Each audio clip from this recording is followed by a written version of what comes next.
command that this stone becomes bread.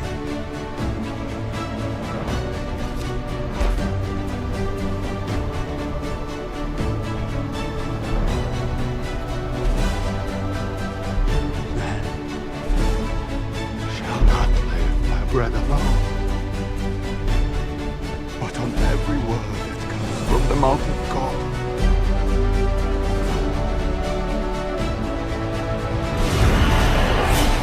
If God loves you, throw yourself down. His angels will lift you up in their hands. How dare you put God to the test? If you will bow down and worship me, I will give you the whole world.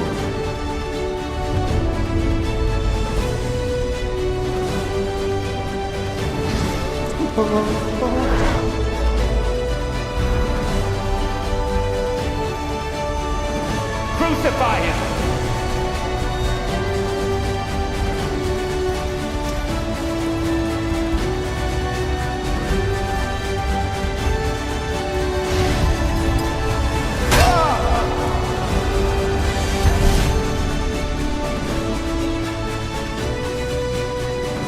Let your way from Savior.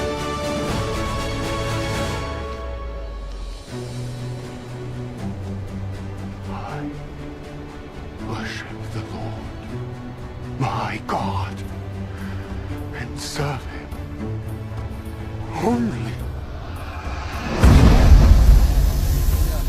మీ సంచారం మా మధ్య గావించండి.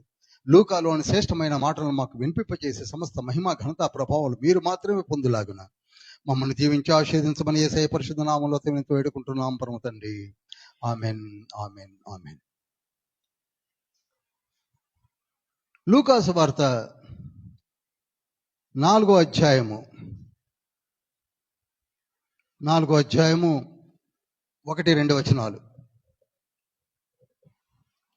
యేసు పరిశుద్ధాత్మ పూర్ణుడై యోర్దాను నది నుండి తిరిగి వచ్చి 40 దినములు ఆత్మచేత అరణ్యములు నడిపింపబడి అపవాది చేత శోధింపబడుచుండెను. ఆ దినములలో ఆయన ఏమీయూ తినలేదు. అవి తీరిన తరువాత ఆయన ఆకలిగొనగా అపవాది, నీవు దేవుని కుమారుడవైతే రొట్టె అగునట్లు ఈ రాతితో చెప్పుమని ఆయనతో చెప్పెను. అందుకు యేసు, మనుష్యుడు రొట్టె వలన మాత్రమే జీవించడు అని వ్రాయబడి ఉన్నదని వారికి ప్రత్యుత్తరం ఇచ్చెను. చాలండి. గమనించండి, ఇక్కడ యేసుక్రీస్తు ప్రభు వారిని టెస్ట్ చేయడానికి వచ్చాడు సాతానుడు.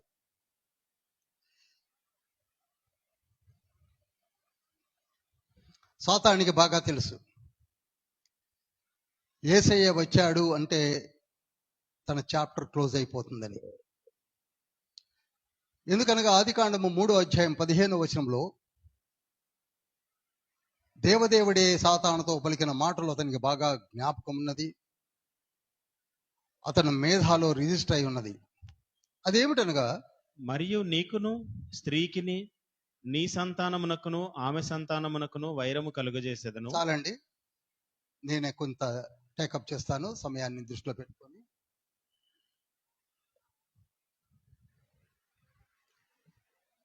సాతానికి బాగా తెలుసు నీకు స్త్రీ సంతానమైనటువంటి యేసయ్యకు వైరం రాబోతున్నదని ముందే చెప్పేశాడు. అతడు నీ తల చితకగొట్టునని కూడా చెప్పాడు. ఇవి అతనికి బాగా తెలుసు. ఎవరికి? సాతానునికి. తెలిసి యేసయ్యను ఎట్టి పరిస్థితులలో రాకుండా చూడాలని ప్రయత్నాలు చేశాడు. అందుకే ప్రతి నిత్యము నీతిమంతులను ట్రాప్లో పడేసి పాపంలోనికి లాగడానికి ట్రై చేశాడు. మొదటి నుండి కూడా, from the beginning it self సాతానుడు తన యొక్క పనులను మొదలుపెట్టాడు. ఎక్కువ టైం తీసుకోను. అలాగుననే ఇజ్రాయేలీ జనాంగాన్ని కూడా ట్రాప్లో పెట్టి 40 సంవత్సరాలు అరణ్యవాసంలో కూడా పాపంలోనికి లాగడానికి ట్రై చేశాడు. ఆ తర్వాత రాజులయ్యాక కూడా పాపములో లాగడానికి రాజుల్నే లాగాడు. అంతదాకా ఎందుకు? 2వ రాజుల గ్రంథము 11వ అధ్యాయం 1-6 వచనాల్లో అతల్య అనే రాణిని ప్రేరేపించి రాకుమారులందరినీ చంపించాడు. ఎందుకనగా యూదుల వంశము లేకుండా చేస్తే ఈ యూదా గోత్రపు కొదమ సింహము రాకుండా ఉంటాడని అనుకున్నాడు. కానీ అతనికి దేవుని యొక్క ప్రణాళిక అర్థం కాలేదు. చివరికి యేసయ్య వచ్చేశాడు. యేసయ్య వచ్చిన తర్వాత యేసుక్రీస్తు ప్రభువారిని గురించి మత్తయి సువార్త 3వ అధ్యాయము 16-17 వచనాల్లో ఉన్న ప్రకారంగా ఈయన నా ప్రియకుమారుడు, ఈయన యందు ఆనందించుచున్నాననే ఒక శబ్దము పరలోకము నుండి వచ్చినప్పుడు విన్నాడు. ఓ వచ్చేశాడు. అరే రే రే రే రే రే, ఈయన దేవుని కుమారుడా. గలిలీలో ఉంటే పెద్దగా పట్టించుకోలేకపోయాను, కానీ అనౌన్స్మెంట్ జరిగిందని యేసయ్యను శోధించడానికి ఇక్కడ 4వ అధ్యాయంలో వచ్చాడు. చూశారా? ఇది మనం చదవబోతున్నాం, ధ్యానించబోతున్నాం.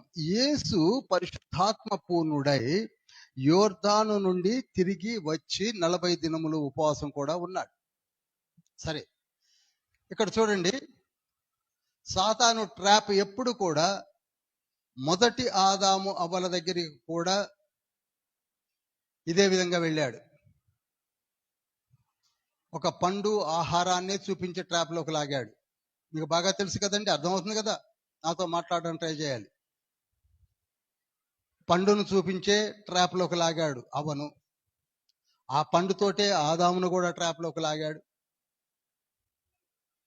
ఇక్కడ కూడా యేసయ్యను ఆ ఆకలనే ట్రాప్లోకి లాగడానికి ట్రై చేశాడు. అయితే యేసయ్య అన్నాడు, ఆహారం అనేది కేవలము శరీర సంబంధమైనది, కానీ దేవుని వాక్యం వల్ల కూడా జీవించవచ్చు అని ద్వితీయోపదేశకాండం 8వ అధ్యాయం 3వ వచనంలో ఉన్న సంగతి నీకు తెలియదా అన్నాడు. వాక్యమైన దేవునితో వాక్యములు ఎత్తిపట్టి మాట్లాడడానికి ప్రయత్నం చేస్తున్నాడు. ఎవరు? సాతానుడు. ఎప్పుడు గమనించండి, ఈనాడు మన మధ్యలో కూడా రూటు తప్పిన వాళ్ళందరూ ఏ వాక్యాలు ఎత్తిపట్టి చెప్తుంటారు, ఏవేవో వాక్యాలు చెప్తుంటారు. ఈ వాక్యం చూడండి బ్రదర్, ఆ వాక్యం చూడండి బ్రదర్ అంటుంటారు. కానీ ఆ వాక్యములో సారము, ఆ వాక్యములో ఉన్నటువంటి దేవుని యొక్క ప్రణాళిక వారికి తెలియదు. అందుకే అంతవరకే సాతాను యొక్క జనాంగంగా వస్తుంటారు. ఆ తర్వాత ఏం చేశాడు చూడండి, 5వ వచనంలో, అప్పుడు అపవాది ఆయనను తీసుకొని పోయి భూలోక రాజ్యములన్నిటినీ ఒక్క నిమిషములో ఆయనకు చూపించి. అపవాది భూలోక రాజ్యములన్నిటినీ కూడా ఒక్క నిమిషములో చూపించాడట. ఎంత స్పీడో చూడండి. మరి 1 నిమిషంలో చూపించిన అపవాది స్పీడ్ కంటే 1 నిమిషంలోనే, అర నిమిషంలోనే మొత్తము చూసిన యేసయ్య స్పీడ్ ఎంతో చూడండి. చూపించేమంటున్నాడు, ఇవన్నీ నీకు ఇస్తాను. ఏమంటున్నాడండి? ఇవన్నీ నీకు ఇస్తాను, ఇదంతా నా అధీనంలో ఉన్నది, నేను నీకు ఇస్తాను. ఏం చేయాలి? నీవు నాకు మొక్కాలి.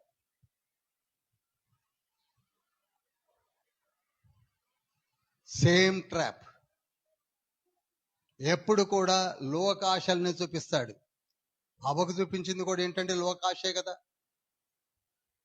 ఎంతసేపు వైభవమైనటువంటి లోకంను నీకు ఇస్తాను, నువ్వేంటవ్వా ఇట్లా ఉన్నావు, ఇదే పండు తింటే నువ్వు దేవదూతలాగా ఉంటావు, అసలు నువ్వు మామూలుగా ఉండవు, మిస్ యూనివర్స్ లాగా ఉంటావు అని చెప్పి ప్రయత్నం చేశాడు.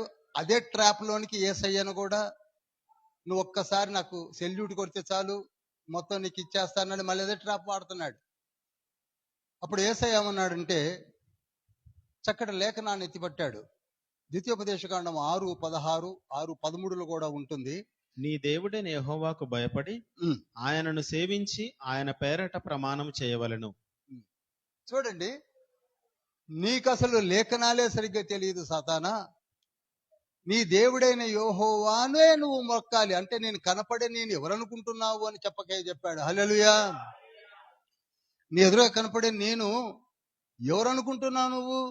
అసలు నీవు నాకు మొక్కి నన్ను వేడుకో, లేకపోతే నీకు లైఫే ఉండదు అని చెప్పాడు అక్కడ. యేసయ్యతో భేటీ అయ్యాడు, యేసయ్యను గురించి తెలుసుకున్నాడు, పక్కకు వెళ్ళిపోయాడు. ఈనాడు యేసయ్య అంత అద్భుతంగా సాతానుని చేయడానికి కారణము ఆత్మపూర్ణుడై జీవిస్తున్నాడు. చెప్పాలి దీన్ని, ఆత్మపూర్ణుడై. మానవ రూపిగా ఉన్నప్పటికీ కూడా పరిశుద్ధాత్మ పూర్ణుడై. ఒకే ఒక మాట చదవండి, 4వ అధ్యాయం 14వ వచనంలో ఏమని ఉంటుంది? అప్పుడు యేసు ఆత్మ బలముతో, చాలు, ఆత్మ బలముతో వెళుతున్నాడు, ఆత్మ పూర్ణుడై జీవిస్తున్నాడు. ఆత్మ పరిశుద్ధాత్మతో ఎప్పుడు కూడా తండ్రి ఏ ప్రయాణములోనూ కూడా ఎక్కడ కూడా ఆత్మ పూర్ణుడయ్యే ప్రయాణం సాగిస్తున్నాడు. యోహాను సువార్త 3:34లో కూడా ఆయన కొదవలేని ఆత్మతోటి ఉన్నాడు. నోట్ చేయండి. అపోస్తుల కార్యములు 10వ అధ్యాయము 38వ వచనంలో కూడా ఆయనకి అపారమైనటువంటి ఆత్మతో నిండిన వాడై ఈ భూమిపైన తిరిగాడు అని పేతురు గారు సాక్ష్యం ఇస్తున్నాడు. యేసయ్య ఎవరితో ఉంటున్నాడండి ఎప్పుడు? కనుక మనము కూడా మారు మనసు పొంది బాప్తీసం తీసుకున్న నీవు నేను పరిశుద్ధాత్మను నెగ్లెక్ట్ చేస్తున్నాం. పరిశుద్ధాత్మను తండ్రి మనకి ఇచ్చాడు. అనేక మార్లు నేను మారు మనసు కూడికల్లో చెప్పాను, ప్రతిసారి చెప్తూనే ఉన్నాను. పరిశుద్ధాత్మను తండ్రి మనకు ఇచ్చాడు, సంచకరువుగా ఇచ్చాడు. అయితే మనము ఆ తండ్రిని అలానే ఏమాత్రము కూడా మనలో ఇంటరాక్ట్ అవ్వడానికి, ఇంటర్ఫీర్ అవ్వడానికి ఛాన్స్ ఇవ్వకుండా మనమే జీవిస్తున్నాం. హల్లెలూయా.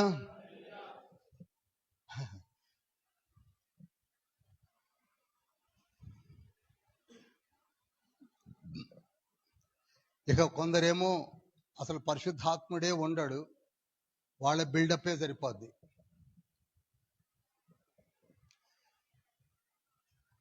కొందరు పంచుకున్నట్టే, నాకు ఒక వరం ఉంది, ఆయనకి 2 వరాలు ఉన్నాయి, ఈయనకి 5 వరాలు ఉన్నాయి, నాకు తెలిసిన వాడు ఉన్నాడు అతనికి 9 వరాలు ఉన్నాయి. ఏంటండి, ఏంటది? అవి ఏమైనా టైటిల్సా, లేకపోతే పెన్నులా, వస్తువులా? పరిశుద్ధాత్మతో సహవాసము చేసి పరిశుద్ధాత్మలో జీవించండి అంటే వీళ్ళకి వీళ్ళు అనౌన్స్ చేసుకుంటున్నారు, నాకు ఆ గిఫ్ట్ ఉంది, నాకు ఈ గిఫ్ట్ ఉందని. మరలా చెప్తున్నాను, గిఫ్ట్స్ అనేది అందరికీ తండ్రి ఇవ్వడానికి సిద్ధంగా ఉన్నాడు. ఈనాడు మన మధ్యలో పనిచేస్తున్న వారు గమనించవలసింది ఏమిటంటే, 9 వరాలు తండ్రి సిద్ధపరిచింది ఎవరి కొరకు చెప్పాలి? మన కొరకు. 1 కొరింథీ పత్రిక 12వ అధ్యాయము 7-10 వచనాల తర్వాత చదవండి. అక్కడ 9 వరాలు ఉన్నాయి. 9 వరాలు ఎవరి కొరకు? మన కొరకే. అయితే నీవు పనికి వెళ్ళినప్పుడు, పరిచర్యకు వెళ్ళినప్పుడు, బోధించడానికి వెళ్ళినప్పుడు, అప్పుడు నీకు ఏ వరం అవసరమో ఆ వరాన్ని ఇస్తాడు. ఇప్పుడు నేను మీకు బైబిల్ స్టడీ కండక్ట్ చేయడానికి వచ్చినప్పుడు నాకు ఏ వరం కావాలి? Book of knowledge, gift of knowledge కావాలి. అది కావాలి, అది ఇస్తాడు. అదేవిధంగా మీరు ఏ దెయ్యాన్నో వెళ్ళగొట్టడానికి వెళుతున్నప్పుడు అప్పుడు ఏం కావాలి మీకు? దెయ్యాన్ని వెళ్ళగొట్టే వరం, డిజార్నింగ్ ఆఫ్ స్పిరిట్స్ ఇస్తాడు. గిఫ్ట్ ఆఫ్ డిజార్నింగ్ ఆఫ్ స్పిరిట్స్, ఆత్మల వివేచన వరము. అదే నీళ్లను రక్తంగా మార్చాలి అని నువ్వు అనుకొని వెళ్ళినప్పుడు నీకు ఏ గిఫ్ట్ ఇస్తాడు? గిఫ్ట్ ఆఫ్ మిరాకిల్స్ ఇస్తాడు. అప్పుడు బోధన వరం ఇవ్వడు. అర్థమవుతుందండి? కార్పెంటర్ పని చేసేవాడికి రంపం కావాలన్నా పెన్ను కావాలా?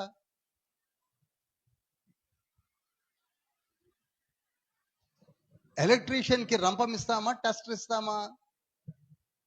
అలానే తండ్రి కూడా నీవు వెళ్ళి, అంతేగా నాకు 3 ఉన్నాయి బ్రదర్, నా జేబులు 9, ఏంటి ఉండేటి? ఇలా అయిపోయామండి మనం.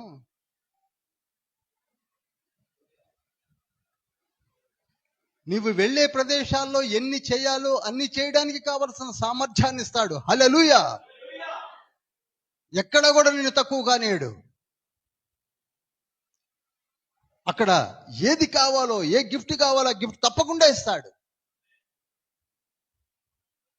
విజ్డమ్ ఇస్తాడు, నాలెడ్జ్ ఇస్తాడు, అవసరమైతే మిరాకిల్ చేస్తాడు, అవసరమైతే దెయ్యాలను వెళ్ళగొట్టింపజేస్తాడు.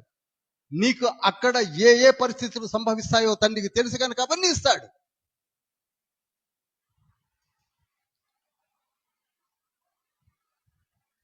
ఇవన్నీ ఎవరి దగ్గర ఉన్నాయి? పరిశుద్ధాత్మ దగ్గర. ఎవరి దగ్గర ఉన్నాయి? పరిశుద్ధాత్మ దగ్గర ఉన్నది. పరిశుద్ధాత్మ ఇంకా మీకు అర్థమవుతుంది చెప్తాను. మన సిటీస్లో, టౌన్స్లో పెద్ద ఓవర్ హెడ్ ట్యాంక్స్ ఉంటాయి కదండి, నీళ్లు ఉంచే రిజర్వాయర్స్ అంటారు. పెద్ద పెద్ద ట్యాంక్స్ ఉంటాయి, 1, 2 ఉంటాయి, పెద్దగా ఉంటాయి. కొన్ని వేల లీటర్స్ అందులో పడతారు. అక్కడ నుంచి మన ఇంటికి పైపు లైన్లు లాగి కుళాయిల ద్వారా ఇస్తుంటారు. అవునా? అవునా? ఏ ఇంటికి ఆ ఇంటి పంపు ఉందా లేదా? మరి ఈ నీళ్లు ఎక్కడి నుంచి వస్తున్నాయి? ఆ రిజర్వాయరే పరిశుద్ధాత్మ తండ్రి. అర్థమైందా? ఎప్పుడైతే నీవు విప్పుతావో ఆ నీళ్ళప్పుడు నీకు వస్తాయి. అనగా నీ ఇంట్లో పంపు ఉండాలి. పంపు లేకుండా నీ సొంతగా ఏదో పెట్టి ఇప్పుకుంటే ఏమి రాదు. ఈ పంపు దానికి కనెక్ట్ అయి ఉండాలి. అర్థమవుతుందండి అందరికీ? గిఫ్ట్స్ అలా ఆపరేట్ అవుతాయి. ఇప్పుడు మీకు అర్థమైందా? ఎవరో నాలాంటోళ్ళో లేదా ఎవరో కిట్సే చేయాలని కాదు. దయచేసి వీక్షకులారా, పరిశుద్ధాత్మ తండ్రి ఇచ్చే వరాలవి. అవి లేవు, ఇవి లేవు అంటే నీ ఇంట్లో పంపు లేదేమో. పంపు లేకపోతే నీళ్లు రావు. రిజర్వాయర్ ఉంది, అందరికీ వస్తున్నాయి పంపులు ఉన్నోళ్ళకి. నువ్వు కూడా ఒక పంపు పెట్టుకో, నీకు కూడా నీళ్లు వస్తాయి. హల్లెలూయా. అంతేగాని వాళ్ళ ఇంట్లో వచ్చే పంపు కంటే నీ ఇంట్లో వచ్చే పంపు బాగా పెద్దగా ఏం రాదు. తండ్రి ఇచ్చే గిఫ్ట్ ఒకే పరిమాణంలో ఉంటుంది, వాడుకునే విధానమును బట్టి అది వాడబడుతూ ఉంటుంది. హల్లెలూయా, హల్లెలూయా, హల్లెలూయా. ఇంతవరకు అర్థమైంది అనుకుంటున్నాను నేను. ఇప్పుడు ఇంకొకటి మంచి ఎగ్జాంపుల్ చెప్తాను. ఇప్పుడు మనోళ్ళందరూ ప్రవక్తలే, మనోళ్ళందరూ బోధకులే. మనకున్న జబ్బు ఏమిటంటే ఆ పక్కన వాడిని మనం అసలు లెక్క చెయ్యం. చేస్తామా? చెయ్యం.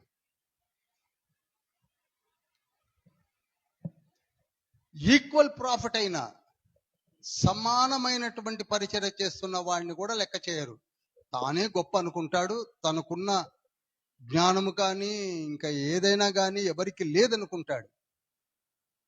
అది శుద్ధ, చెప్పండి, శుద్ధ తప్పు. ఏదో నాకు తండ్రి పర్మిషన్ ఇచ్చాడు, నీకు చెప్తున్నాను. అందులో మిమ్మల్ని వదిలిపెట్టినా మీరు చెప్పేవాళ్ళు ఉన్నారు ఇక్కడ. హల్లెలూయా. మీరు కూడా చెప్పగలరు, చెప్తున్నారు కూడా. ఎవ్రీ ఫ్రైడే నాకు తెలుసు తండ్రి ఇస్తాడు. ఒకసారి అపోస్తుల కార్యములు 21వ అధ్యాయము 10వ వచనం చదువుతారా? మేము అనేక దినములు అక్కడ ఉండగా అగబు అను ఒక ప్రవక్త యూదయ నుండి వచ్చెను. అతడు మా యొద్దకు వచ్చి, పౌలు నడికట్టు తీసుకొని తన చేతులను కాళ్ళను కట్టుకొని, యెరూషలేములోని యూదులు ఈ నడికట్టు గల మనుష్యుని ఈలాగు బంధించి అన్యజనుల చేతికి అప్పగింతురని పరిశుద్ధాత్మ చెప్పుచున్నాడనెను. చాలండి. అగబ్ అనే ప్రవక్త ఎవరి దగ్గరికి వచ్చాడు? పౌలు ప్రవక్త దగ్గరికి వచ్చాడు. ఇది చూడండి, పౌలు అపోస్తులుడు. పౌలు ఎవరండి? అగబు పౌలు చెప్పలేమండి, అపోస్తులుడు. ఎవరు ఎక్కువ రేంజ్లో? పౌలు గారు. కానీ పౌలు గారికి ప్రాఫెసీ చెప్తున్నాడా లేదా? ఇదిగో ఈ విధంగా నిన్ను కట్టేస్తారు, ఈ విధంగా పట్టుకోబోతున్నారు, ఈ విధంగా చేస్తున్నారు అన్నప్పుడు అదే మనమైతే స్టైల్గా ఇట్లా పెట్టి ఊకో అంటాం, బాగోదు. కానీ ఇక ఆపనైనా నేను అపోస్తులను అంటున్నాడా? నో. అప్పుడు ఇచ్చిన ప్రవచనాన్ని స్పష్టంగా చెప్తున్నాడు. ఎవరైనా సరే, ఇక్కడ ర్యాంకులతో సంబంధం లేదు. అందరికి అర్థమవుతుందండి? ఎవరు ఎక్కువ ఎవరు తక్కువ అనే భేదభావాలు లేవు. తండ్రి ఇస్తే అందరూ వాడబడతారు. నా కోరిక కూడా అదే. ఇక్కడున్న వాళ్ళందరూ బోధించాలి నా కోరిక. ఏ ఒక్కళ్ళో చెప్తారు నేనే చెప్తాను అనుకోవడం అవివేకము. అందుకే పౌలు గారు అంటారు, ఎస్ ఐ నో బ్రదర్, ఒకవేళ నా ప్రాణం పోయినా పర్వాలేదు అంటాడు 13వ వచనంలో. మీరు ఎందుకు అనవసరంగా ఏడ్చి బాధపడతారు? ఒకవేళ అవసరమైతే నేను ప్రాణము పెట్టుటకైనను వెనుది అని ఇందాక మన విజయ్ బాబు అడిగిన ప్రశ్నకు సమాధానం అదే. If at all, if I perish, చనిపోతాను. చూసారా ఎంత డేర్ అండి? 13 చదువుతారు, ఒకసారి చదవండి. పౌలు, ఇదెందుకు? మీరు ఏడ్చి నా గుండె బద్దలు చేసెదరేలా? నేనైతే ప్రభు అయిన యేసు నామము నిమిత్తము యెరూషలేములో బంధింపబడుటకు మాత్రమే గాక చనిపోవుటకును సిద్ధముగా ఉన్నానని చెప్పాను. చాలండి, చప్పట్లు కొట్టి మహింపరచండి. అది అపోస్తలుల అర్థం. అంటే నా ప్రాణం కూడా నేనేం లెక్క చేయను. బంధించబడ్డమేమిటి? చచ్చిపోయినా చచ్చిపోతారు. అర్థమవుతుందా? ప్రాఫిట్స్ పనిచేస్తారు, ఆత్మ పూర్ణులై పనిచేసే వాళ్ళు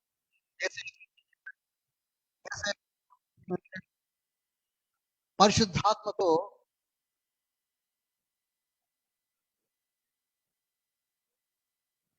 ఫోన్ ఎవరిదో ఆఫ్ చేయండి.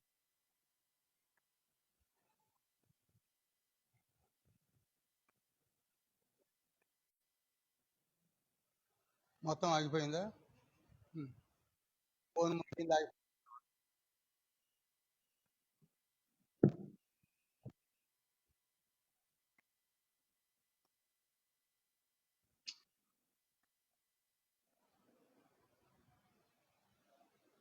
మ్యూట్లో లేదా phone? Take every inch of care my dear brothers, take every inch of care. ఇప్పుడు ఇది మళ్ళీ వినండి, ఒకవేళ వస్తుందో లేదో. ఇప్పుడు నేను మాట్లాడేది రికార్డ్ అవుతుందో లేదో, వస్తుందో లేదో చూడండి ఒకసారి, మళ్ళీ దయచేసి వినండి. ఏం చేద్దామండి? ఒకసారి వినండి, ఫేస్బుక్లోకి వెళ్ళి వినండి దయచేసి, వస్తుందా చూడండి, ఎందుకైనా మంచిది. ఏదో ఒక నానుడు ఉంది కదా, పాపం ఎవరో పెళ్లి పెట్టుకున్నారట, ఊళ్ళే కొట్టుకుపోయినాయట.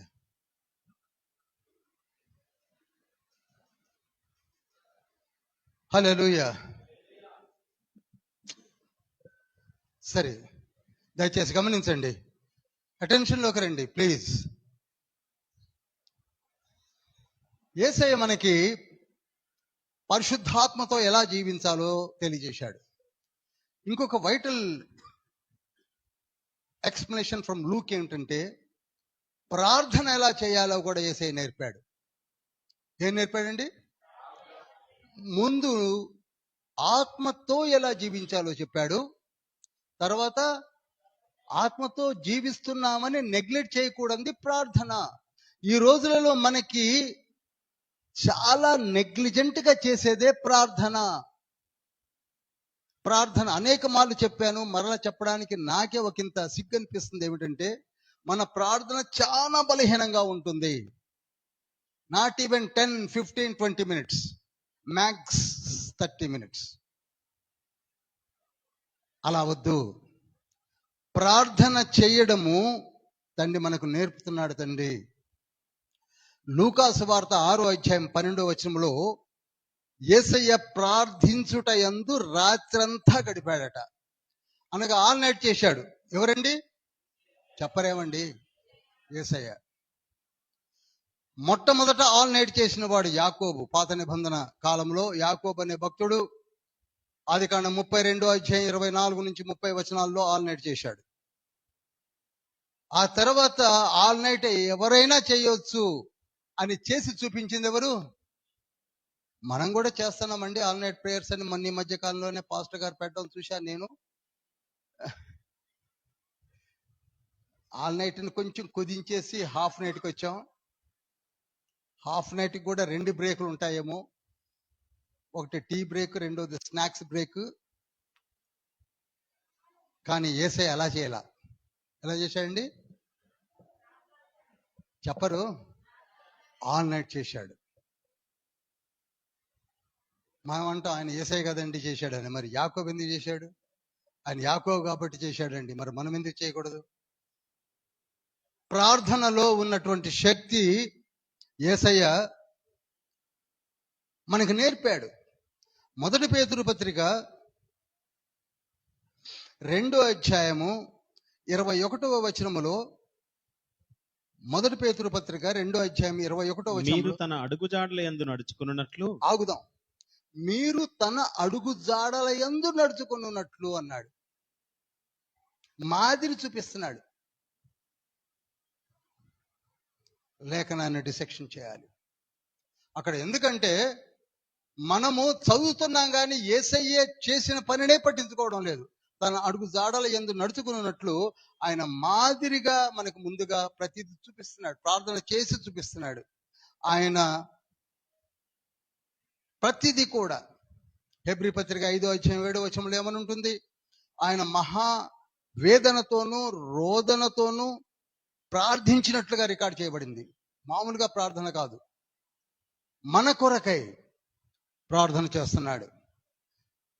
ఉదయకాలమే లేచి ప్రార్థిస్తూ బయలుదేరుతున్నాడు.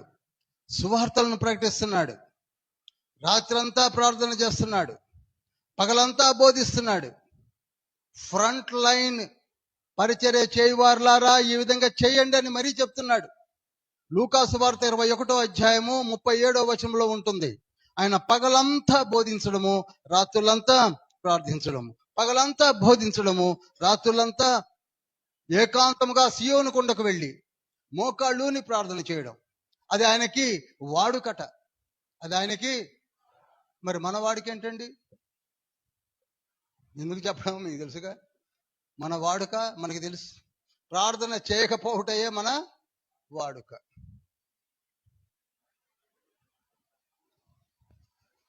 ఇక బయటకు వచ్చాక మన మాటలు వింటే ఆ ప్రార్థన చేసేవాడు కూడా మానేస్తాడు. అన్ని గప్పాలు కొట్టేస్తారు. ప్రార్థన చేయాలి, ప్రార్థన చేయాలి. ప్రార్థన యొక్క విలువలను తండ్రి చూపిస్తున్నాడు మనకి. ఎందుకంటే ఎక్కువ చెప్పవలసిన అవసరం లేదు. మొట్టమొదటిది walk with holy spirit god, and second pray, pray and pray. ప్రార్థన, ప్రార్థన, ప్రార్థన.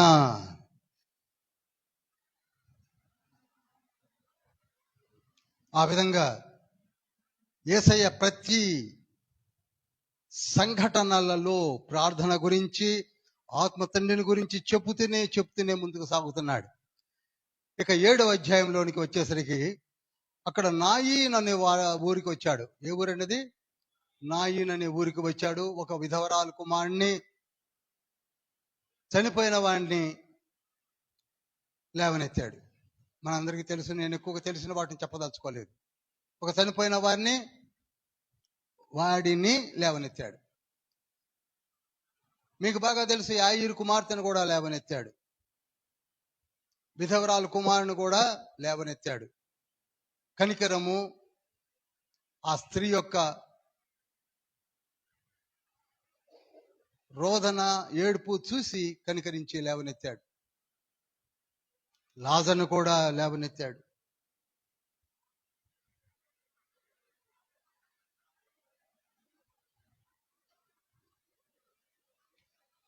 ఆ తర్వాత వెంటనే 7వ అధ్యాయం 37 నుంచి 50 వరకు నోట్ చేయండి. లూకాసు వార్త 7వ అధ్యాయం 37 నుంచి 50 వరకు. అక్కడ యేసుక్రీస్తు ప్రభువారు ఒక విందులో ఉన్నారు. ఎక్కడున్నాయండి? ఒక విందులో ఒక పరిసయ్యుడు, అతని పేరు సీమోను, యేసయ్యను విందుకు పిలిచాడు. వెళ్ళాడు.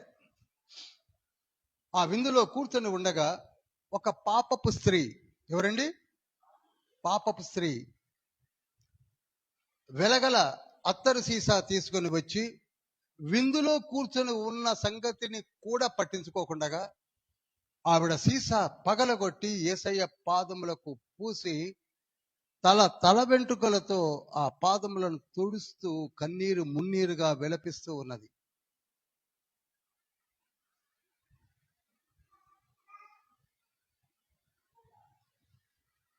ఈ సంఘటన నిజంగా పరకాయ చేసి మీరు చదివితే మీకు అర్థమవుతుంది. మామూలు చదివితే ఏమి అర్థం కాదు. అప్పుడు వెంటనే ఆ సీమోన్ అనే పరిసయ్యుడు ఏమంటున్నాడు? ఈయన ఆవిడ ఎట్టిదో తెలుసుకుంటే దగ్గర కూడా రానియడు కదా అని అనుకుంటున్నాడు మనసులో. పాపపు స్త్రీ. అప్పుడు యేసయ్య వెంటనే గిఫ్ట్ ఆఫ్ విజ్డమ్ ద్వారా, మిస్టర్ సైమన్, సీమోను, నేను నీ ఇంటికి వచ్చినప్పుడు నా కాళ్ళు కడుక్కోవడానికి కూడా నువ్వు నీళ్ళు ఇచ్చిన వాడవు కాదు, జ్ఞాపకం చేసుకో. రెండవది, ఒక చిన్న ఎగ్జాంపుల్గా, కొన్ని దీనారాలు అప్పున్న వాడిని క్షమించి వేస్తే ఎవరు సంతోషిస్తారంటే ఎక్కువగా క్షమించబడ్డవాడు సంతోషిస్తాడు అని అంటాడు. అదేవిధంగా ఈవిడ తన పాపములను క్షమించమని ఒప్పుకుంటూ సిగ్గు విడిచి అందరూ ఉన్నప్పటికీ తన పాపమును ఒప్పుకుంటూ ప్రాధేయపడుతున్నదే. ఈవిడ కన్నీటి ప్రార్థన నాకు వినపడినది అన్నాడు. ఒకసారి 45వ వచనం చదవండి. నీవు నన్ను ముద్దు పెట్టుకొనలేదు గాని నేను లోపలికి వచ్చినప్పటి నుండి ఈమె నా పాదములు ముద్దు పెట్టుకొనుట మానలేదు. నీవు నూనెతో నా తల అంటలేదు గాని ఈమె నా పాదములకు అత్తరు పూసెను. ఆమె విస్తారముగా ప్రేమించెను గనుక ఆమె యొక్క విస్తార పాపములు క్షమించబడినని నీతో చెప్పుచున్నాను. చూశారా? విస్తారంగా ఎవరు ప్రేమించినా చాలు, ఎక్కడుండి ప్రేమించినా చాలు, ఏ విధంగా ప్రేమించినా చాలు, తండ్రి ఖచ్చితంగా యాక్సెప్ట్ చేస్తాడు. అప్పుడు 50వ వచనంలో అంటాడు, అందుకు ఆయన, నీ విశ్వాసము నిన్ను రక్షించెను, సమాధానము గలదానవై వెళ్ళుమని ఆ స్త్రీతో చెప్పెను. చాలండి. అమ్మా, నీ విశ్వాసము గొప్పది. ఈనాడు మనకు లేనిదే విశ్వాసం అండి. మళ్ళీ చెప్తున్నాను, అనేక మార్లు చెప్తున్నాను, మనకు లేనిది విశ్వాసము. ఆ స్త్రీకి ఉన్నది విశ్వాసము. నీ విశ్వాసము గొప్పది. సమాధానంతో వెళ్ళిపో. భోజనానికి పిలిచాడు, భోజనం పెట్టాడు, కానీ ఆయనలో ఏమి లేదు, విశ్వాసము లేదు. పాపముల క్షమ అని అడిగే మనస్సు లేదు, ఏమీ లేదు.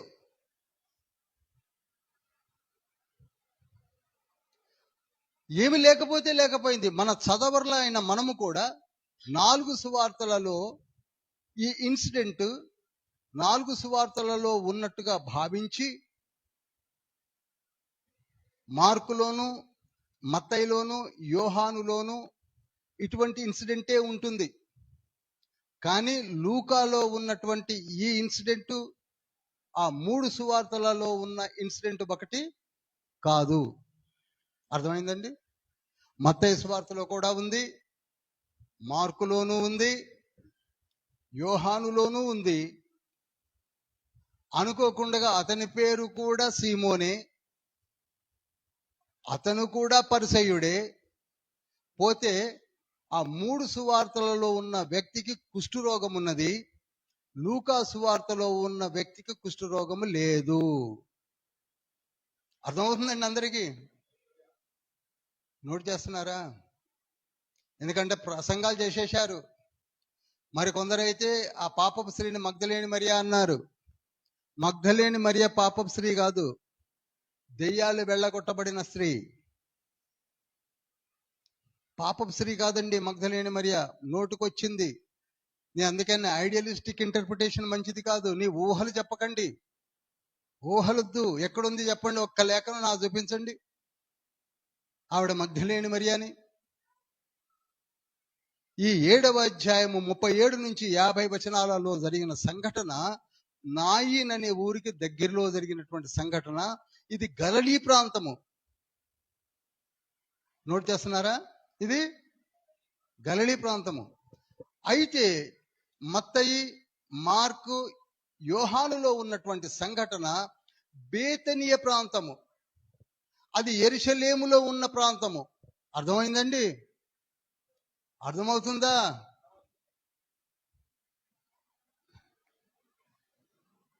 తర్వాత ఈ ఇన్సిడెంట్ కి ఆ ఇన్సిడెంట్ కి 1 year గ్యాప్ ఉంది. నోట్ చేయండి, 1 year గ్యాప్ ఉంది. ఇది అది ఒకేసారి జరిగింది కాదు. ఎందుకంటే ఎక్కువ నేను చెప్పాల్సిన అవసరం లేదు. ఇంకా అనుమానం ఉంటే నాకు ఫోన్ చేయొచ్చు. ఒకటి మాత్రం చెప్తున్నాను, పేర్లు ఒకటే, పరిసయ్యుడే, ఫారిసీసే. పోతే ఈ 3 సువార్తలు ఉన్నాడు కుష్ఠరోగి అతను కాదు. ఇది నాయున్ అనేది గల్లీ ప్రాంతము, అదేమో బేతేనియా యెరూషలేం ప్రాంతము. అక్కడ పాదములు కడిగింది ఎవరంటే లాజరు యొక్క అక్క అయిన మరియా. ఇక్కడ పాదములు కడిగింది పాపపు స్త్రీ. అక్కడ పాదములు కడిగింది పాపపు స్త్రీ కాదు. చాలనుకుంటున్నాను. హల్లెలూయా. ఇప్పుడు చెప్పండి, ఎవరైనా చెప్తే నచ్చ చెప్పండి, కొంచెం అయ్యా కరెక్ట్ చేసుకోండి అని చెప్పండి. ఎవరో అనుకుంటారు పాపం, అన్ని పాదాలు అత్తరు సీసాలు అన్నీ ఒకటేలాగున్నాయి, పేరు సీమోన్ అని ఉంది, పరిసయ్యుడే ఉంది.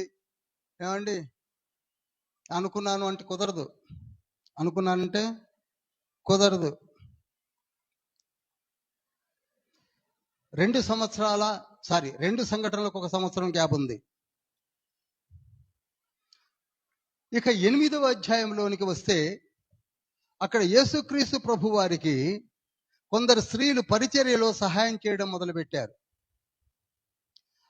వారి పేర్లు ఏంటంటే మగ్ధలేని మరియా, యోహన్నయు, సూసన్నయు అని 8వ అధ్యాయము 2-3 వచనాల్లో ఉంది. ఈ రోజులలో స్త్రీలు పరిచర్యకు పనికిరారు, పరిచర్య చేయడానికి వీల్లేదనే వారు కొంచెం జాగ్రత్తగా జానించమని చెప్తున్నాను. అందుకంటే నేను ఎక్కువ ఏమీ ఇక్కడ చెప్పట్లేదు. స్త్రీలు ఎవరికి సహాయం చేశారు చెప్పరేమండి? యేసయ్యకండి. మీరు మాట్లాడడం అలవాటు చేసుకోవాలి. 3.5 సంవత్సరాలు అయిపోయింది. ఎవరు బిజీలో వాళ్ళు రాసుకుంటే ఎలా అండి? బస్ కండక్టర్ రాసుకున్నట్టు. బస్ కండక్టర్ ఇంటికి వచ్చాడట. ఇంటికి వచ్చి టేబుల్ మీద కూర్చొని ఒక లెటర్ రాసుకుంటున్నాడట. భార్యను పిలిచి ఆ టేబుల్ ఓపెన్ అన్నాడట. ఎందుకంటే బస్సు కదులుతుంటే రాసే అలవాటు కదండి, మామూలుగా ఉంటే రాయలేడట. ఆవిడ ఊపుతుంటే అప్పుడు రాయడం మొదలు పెట్టాడట. జస్ట్ సీరియస్ గా ఉన్నారు కనుక చెప్తున్నాను.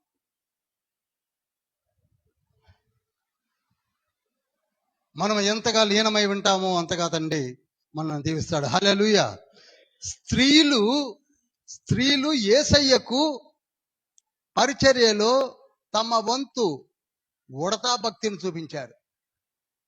ఫిలిప్పీ పత్రిక 4వ అధ్యాయము 2వ వచనంలో కూడా అక్కడ యువోదియా, సుంటికేను అనే 2 స్త్రీలు, యువోదియా, సుంటికేన్ అనే స్త్రీలు కూడా క్లెమెంట్తో పాటు పనిచేస్తూ సువార్త పరిచర్యలో ముందుండి గొప్ప పరిచర్య చేశారు. చూసారా? అది రికార్డ్ చేసింది ఎవరో కాదు, పౌలు గారు. స్త్రీలను తక్కువగా అంచనా వేసుకోకండి. నేను స్త్రీల పాత్ర, స్త్రీ మన దేవుని కుటుంబంలో స్త్రీ పాత్ర అనే అంశంలో చెప్పాను నేను. దే ఆర్ ఎక్స్ట్రాడినరీ ఉమెన్, మామూలు వాళ్ళు కారు. ఎన్నిసార్లు అయినా చెప్పగలను. ప్రభు ఇక్కడ అక్కర్లేదమ్మా, నా శిష్యులు ఉన్నారు, నాకు చాలా మంది డిసైపుల్స్ ఉన్నారు, మీరెందుకు సాయం చేస్తున్నారు అన్నాడా? అల్లా అతనితో కూడా ఉండి తమకు కలిగిన ఆస్తితో వారికి ఉపకారము చేస్తూ వచ్చాను. తమకు కలిగిన ఆస్తితో ఉపకారం చేస్తూ వచ్చారు స్త్రీలు.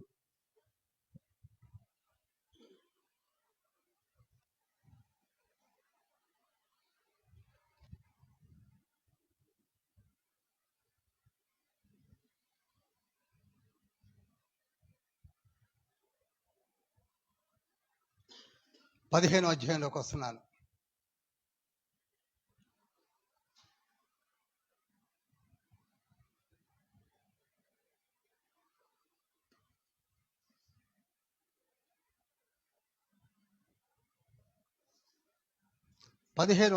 వస్తున్నాను. ఎందుకనగా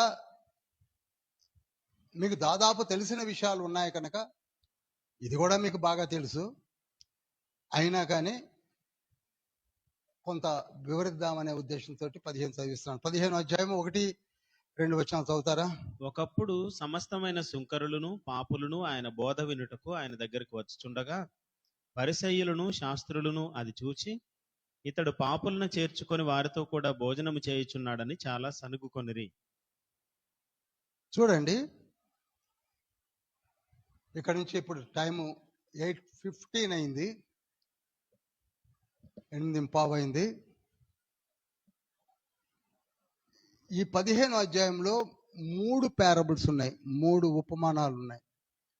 ఈ 3 ఉపమానాలు చెప్పి ముగించేస్తాను. ఏంటండి? 3 ఉపమానాలు ఉన్నాయి. జాగ్రత్తగా నోట్ చేయండి.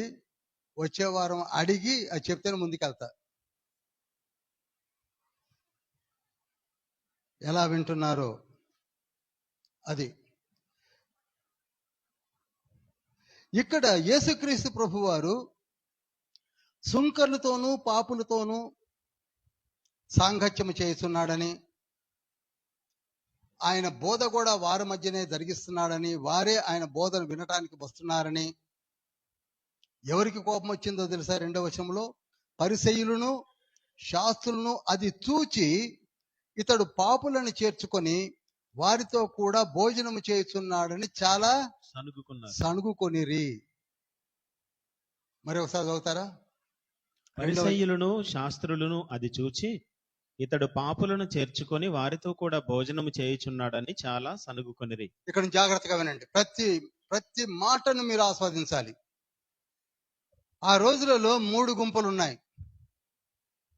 ఒకటి పరిసయ్యులు, సద్దుకయ్యులు. వీరు second or third group of people. First ప్రధాన యాజకులైతే, సెకండ్ శాస్త్రులైతే, థర్డ్ వీళ్ళు వస్తారు. అర్థమవుతుందండి? ఆ రోజులలో ఫస్ట్ ఎవరండి? ధర్మశాస్త్ర యాజకులైతే, నంబర్ 2 శాస్త్రులు, నంబర్ 3 పరిసయ్యులు, సద్దుకయ్యులు థర్డ్ ఫ్రంట్ లైన్లోకి వస్తారు. వీరు ఎంతసేపు కూడా వారికే బాగా తెలుసు, మాకే బాగా తెలుసు అని ఒక దర్పముతో, ఒక ఎన్వీతో జీవిస్తూ ఉంటారు. ఈనాడు అలాంటి వారు మనలో కూడా లేరా? ఉన్నారు. మనలో కూడా ఈ 3 గుంపులు ఉన్నాయి. వారు ఏం చేశారంటే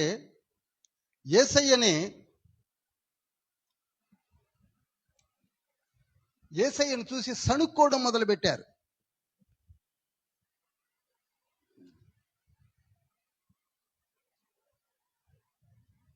సణుక్కోవడం మొదలుపెట్టారు. అందుకు యేసయ్య ఏం చేశాడంటే 1వ వచనం నుండి 32వ వచనం వరకు అనుకుంటే అక్కడ ఉంటుంది, 3 పారబుల్స్ చెప్పాడు. ఏంటండి? మీరు అంటేనే ముందుకెళ్తా, లేకపోతే ఆగిపోతా. ఎస్, ఈ 3 ఉపమానములు కూడా ఒకటిగా ఒకటి రిలేటెడే. అది ఎలా అండి? 3 వేరువేరుగా ఉన్నాయి కదా అంటే లేదు. ఆ 3 కూడా ఒకదానికి ఒకటి రిలేటెడ్ మీన్స్ కలిసి ఉన్నాయని చెప్తాను. కలిసి ఉన్నాయి. మొట్టమొదటిగా తప్పిపోయిన గొర్రె పిల్ల. మొదటిది ఏంటండి? అది 3 నుంచి 6 వచనాల్లో ఉంది. 3 నుంచి 6 వచనాల్లో ఉంది. ఇప్పుడు చదవండి 3 నుంచి 6 వచనాలు. అందుకు ఆయన వారితో ఈ ఉపమానం చెప్పెను. మీలో ఏ మనుషునికైనాను 100 గొర్రెలు కలిగి ఉండగా వాటిలో ఒకటి తప్పిపోయిన ఎడల అతడు 99 అడవిలో విడిచిపెట్టి తప్పిపోయినది దొరకు వరకు దానిని వెదక వెళ్ళడా?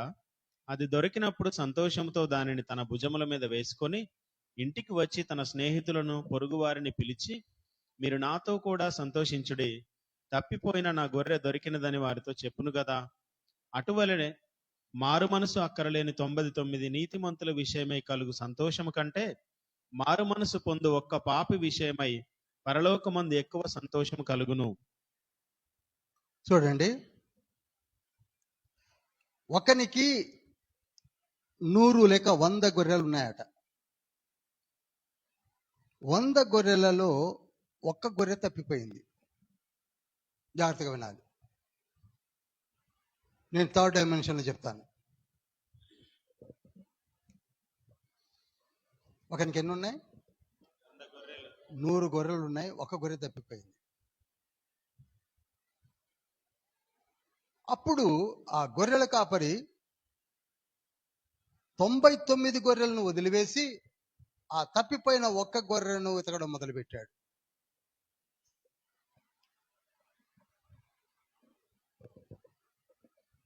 ఈ సంఘటన వారికి ఎక్స్ప్లెయిన్ చేస్తున్నాడు. ఎందుకనగా, ఓ శాస్త్రులారా, ఓ పరిసయ్యులారా, ఓ సద్దుకయ్యులారా, సోకాళ్ళు దైవజనులారా, ధర్మశాస్త్రమును పాటించి తిరుగువారులారా, మీకు బాగా తెలుసు నేను వచ్చినది నా ఇజ్రాయేల్ ప్రజలను రక్షించాలన్న సంగతి చెప్తూనే ఉన్నాను కదా. ఎందుకు వచ్చాడు యేసయ్య? ఇశ్రాయేల్ ప్రజలను రక్షించాలనే కదా. అందులో మీరందరూ కూడా నా ప్రజలే కదా.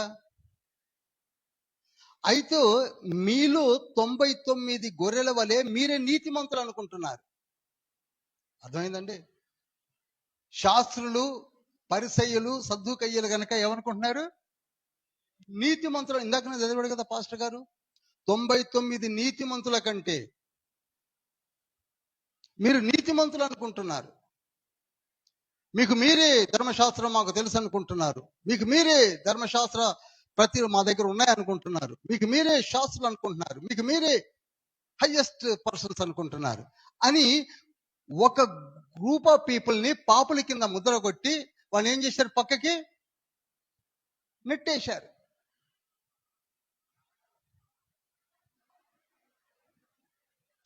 అందుకే పాపుల దగ్గరికే వెళుతున్నాడు అని అన్నారే కానీ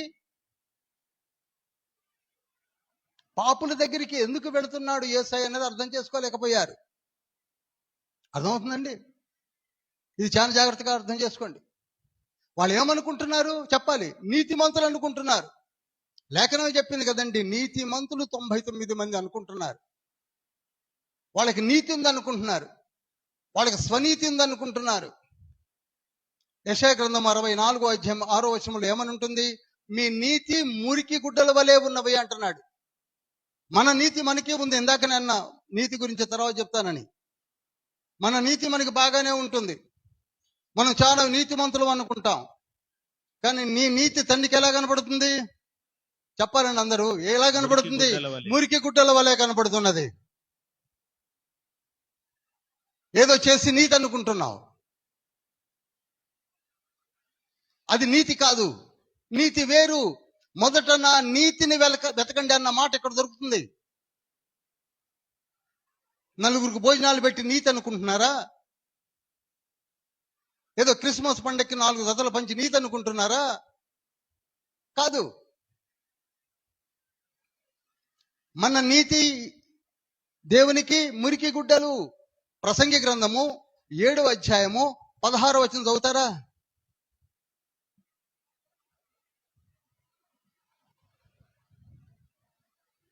అధికముగా నీతిమంతుడవై ఉండకము, అధికముగా నీతి మంతుడవై ఉండకము, అధికముగా జ్ఞానివి కాకము, నిన్ను నీవేళ నాశనం చేసుకొందువు. చూశారా?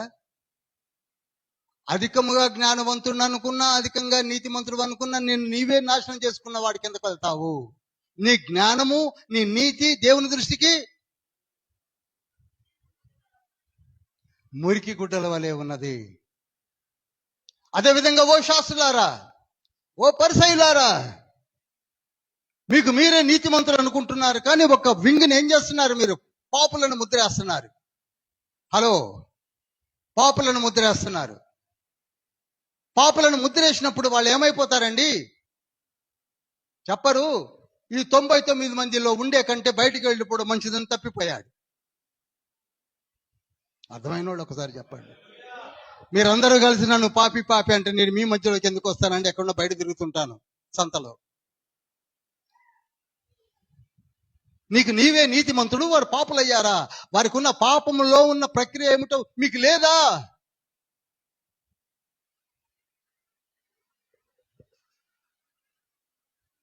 అయినను ఈ 100 గొర్రెలు నావి, నేను కాపర్ని.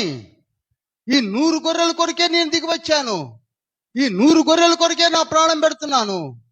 ఈ 100 గొర్రెలను కాపాడాలనే నేను వచ్చాను. అందులో 99 ఏమనుకుంటున్నాయి? నీతి మంతులైన గొర్రెలు అనుకుంటున్నాయి. ఆ ఒక్క గొర్రెను ఏమనుకున్నారు? పాపి అని తోశారు, వెళ్ళిపోయింది. ఇప్పుడు అందుకే 99ని వదిలిపెట్టి యేసు ఎక్కడికి వెళ్ళాడు? ఆ ఒక్కటిని వెతకడానికి వెళ్ళాడు. తప్పిపోయిన గొర్రెను వెతకడానికి వెళ్ళాడు.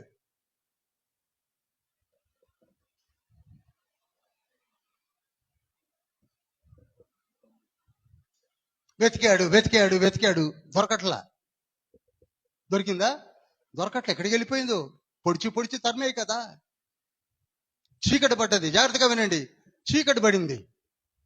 మరి గొర్రెని ఎలా పట్టుకోవాలి చెప్పండి?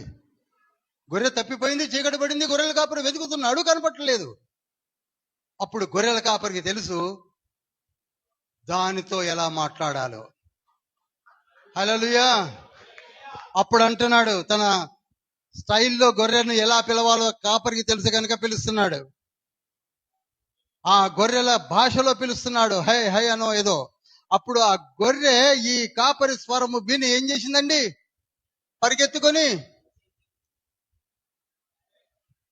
యోహాను సువార్త 10వ అధ్యాయం 3, 4, 5 వచనాలు గబగబ చదవండి. నా గొర్రెలు నా స్వరము వినును, నా గొర్రెలు నా స్వరము విని వెంబడించును, నా గొర్రెలు నా దొడ్డిలో ఉంటాయి, ఇందులో నుంచి ఒక్కటి తప్పిపోయినా సరే నేను నిద్రపోను, అవసరమైతే దాని కొరకు నా ప్రాణమును పెడతానని 15వ వచనంలో అన్నాడు. చదువుతారా? 10:1 10:3 చదవండి చాలు. అతనికి ద్వారపాలకుడు తలుపు తీయను, గొర్రెలు అతని స్వరం వినును, అతడు తన సొంత గొర్రెలను పేరు పెట్టి పిలిచి. చాలండి. మనమైతే ఓడిపోతే పోయిందిలో 99 ఉన్నాయి కదా అని తిరిగి వచ్చేస్తాం.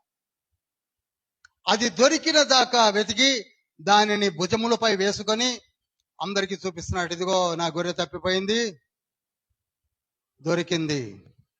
ఈనాడు మన సంఘములో మన బయట ఉన్న వాళ్ళను మనం ఏ విధంగా బిహేవ్ చేస్తున్నామో ఒక్క నిమిషం ఆలోచించండి ప్రియులారా.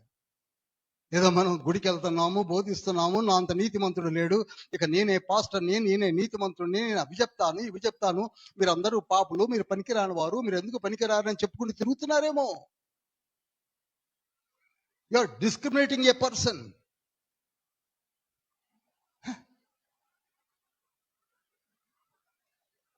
ఆ పాపిని రక్షించుకోవాలని ఆలోచించే గుణమే లేకపోతే నువ్వేం కాపరవయ్యా. యాకోబు పత్రిక 5:20 ఉంటుంది, ఒక్క పాపిని రక్షించాలి, అది యేసయ్య యొక్క నైజం.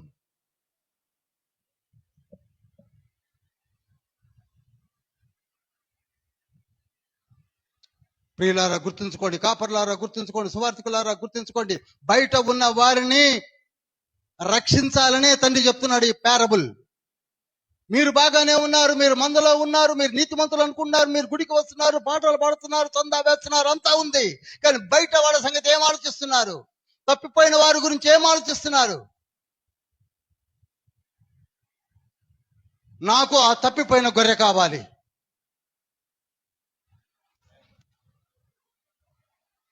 నీవు స్వరమెత్తి పిలిస్తే గొర్రె తప్పకుండా వస్తుంది.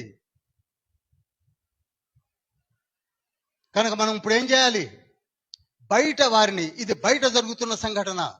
గొర్రెలు ఎక్కడ ఉన్నాయండి? బయట ఉన్నాయి, దొడ్డిలో ఉన్నాయి, మేతకు వెళ్ళాయి, తప్పిపోయాయి. అందుకేమన్నాడు యేసయ్య? పిలవండి.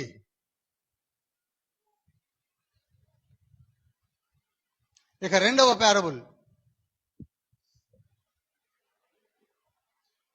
ఒక స్త్రీ యొద్ద 10 వెండి నాణ్యాలు ఉన్నాయట.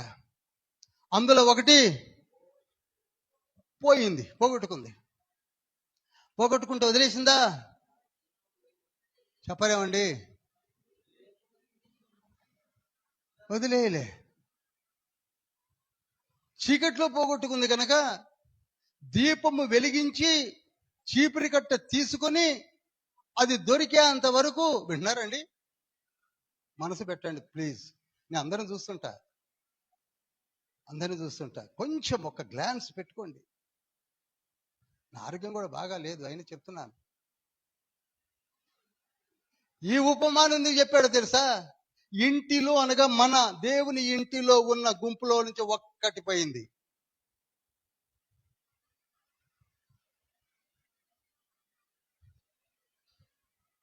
ఒక నాణ్యం పోయింది. అన్ని నాణ్యాలు ఉన్నాయి ఇక్కడనే, కానీ ఒక నాణ్యం కనపట్ల. అది వెండి నాణ్యం, ఇంపార్టెంట్ అయిన నాణ్యము, వెలగల నాణ్యము. ఆ స్త్రీకి చాలా ఇంపార్టెంట్. ఈ సంఘానికి కూడా ఆ వెలగల 10 నాణ్యాలలో ఒక నాణ్యం పోయినప్పుడు మనం ఏం చేయాలి? ఎక్కడ వెతుకుతున్నాం? మన నాణ్యాలు ఎన్ని తప్పిపోయాయో ఒక్కసారి కూర్చొని ఆలోచించండి. చీపురి కట్ట పెట్టి వెతుకుతుంది, ఆ నాణ్యం దొరకాల్సిందే. టిల్ సచ్ టైం నేను వదలను. కాపరి కూడా ఆ గొర్రె దొరికేదాకా నేను ఆగను. ఈ స్త్రీ కూడా నేను ఆగను. పోని ఒక సంఘములో మొట్టమొదటి 100 మంది ఉన్నారట, 2 సంవత్సరాలకి 50 అయ్యారట, 3 సంవత్సరాలకి 30 అయ్యారట, 5 సంవత్సరాలకి 20 అయ్యారట, 10 సంవత్సరాలకి 10 మంది అయ్యారట. ఏంటంటే అందరు చచ్చిపోయారండి అన్నారట. అది కాదు.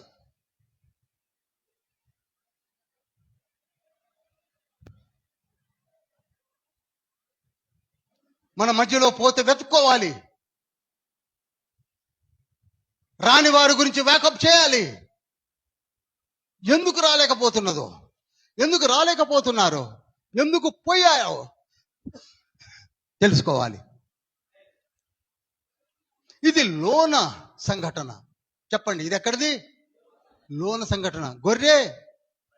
ఈనాడు మనం బయట ఉన్న పాపులను వెతకడానికి మనం ఏదో దండోరాలు, అన్ని ట్రాక్స్ పంచి, బైబిళ్ళు పంచి, ఏవేవో పంచుతున్నాం. It's more than enough, but still we have to inculcate so many things. రక్షించుకున్నావా? దొరికిందా నీ గొర్రె? ఇంట్లో నాణ్యం పోయింది, మన సంఘంలో మనిషి పోయాడు, మన సంఘంలో మనిషి కనపడటం లేదు, మన సంఘంలో వెలగల వత్తులు కనపడటం లేదు. ఏం చేయాలట? దీపము వెలిగించి. దీపం దేనికి గుర్తండి? దీపము దేనికి గుర్తు? నీ వాక్యమే నా పాదములకు. దీపము వెలిగించాలి, వెలిగించి వెతకాలి, వారి ఇళ్లకు వెళ్ళాలి, వాళ్ళని పట్టుకోవాలి. స్త్రీల మైత్రి కూడికలో వెళుతున్నారు ఈనాడు 10, 12 మంది, 13 మంది వస్తున్నారు. వెతుకుతున్నారు చీపురి కట్టబెట్టి.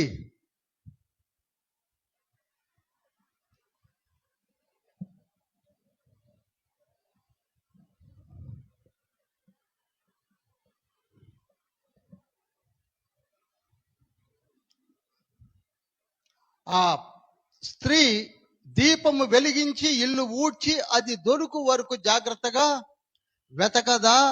దొరికినప్పుడు తాను ఏం చేస్తుందండి? సంతోషించిద్ది. అర్థమైన వాళ్ళు ఒకసారి హల్లెలూయా చెప్పండి. This is responsibility of the church. Church అంటే ఏదో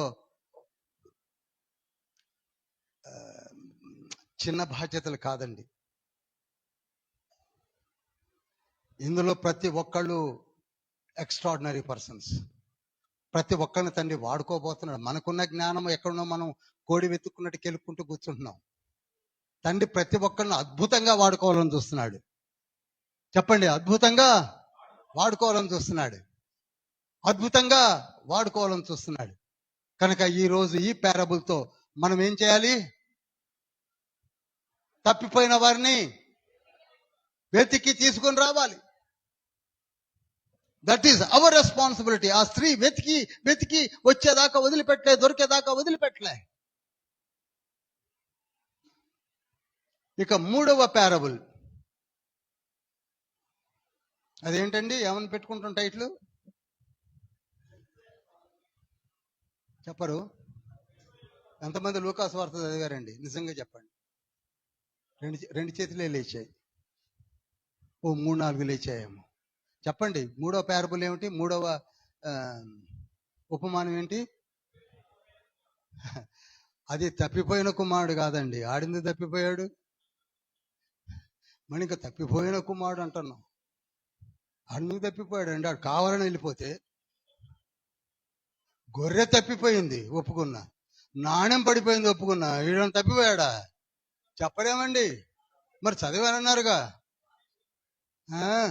కావలసుకొని పోయాడు.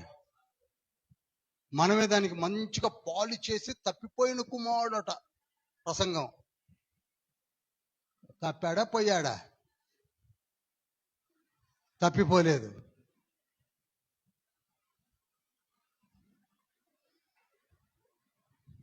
తప్పిపోయాడా? తప్పిపోలేదు. నేనంటాను, వినండి వినండి వినండి, నేనంటాను, తప్పిపోయిన గొర్రె ఈ తప్పిపోయిన కొడుకు ఒకటే. నోట్ చేయండి.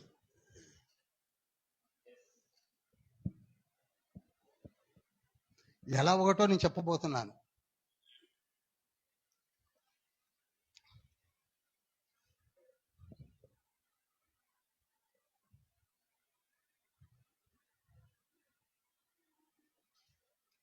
తప్పిపోయిన గొర్రె ఎవరండి?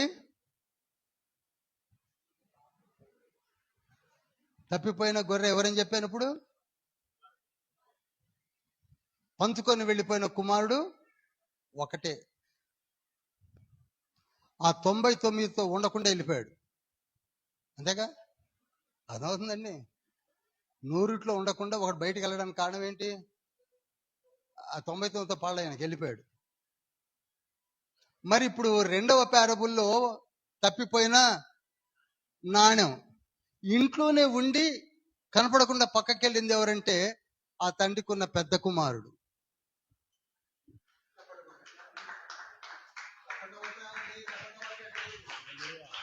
ఇంట్లోనే ఉన్నాడు, ముఖం మార్చుకొని కూర్చున్నాడు. అవునా? అవునా? ఎందుకు ముఖం మార్చుకొని కూర్చున్నాడు? ఇంట్లోనే ఉన్నాడుగా. తండ్రి చిన్న కుమారుడికి చేసిన కార్యమును చూసి పెద్దవాడు ముఖం మాడిపోయింది. అలానే మనలో కొందరికి ముఖం మాడుతూ ఉంటుంది. అది కనిపెట్టాలి. ఇది ఇంటి పోరు తప్పిపోయిన నాణెము, బయట పోరు తప్పిపోయిన గొర్రె.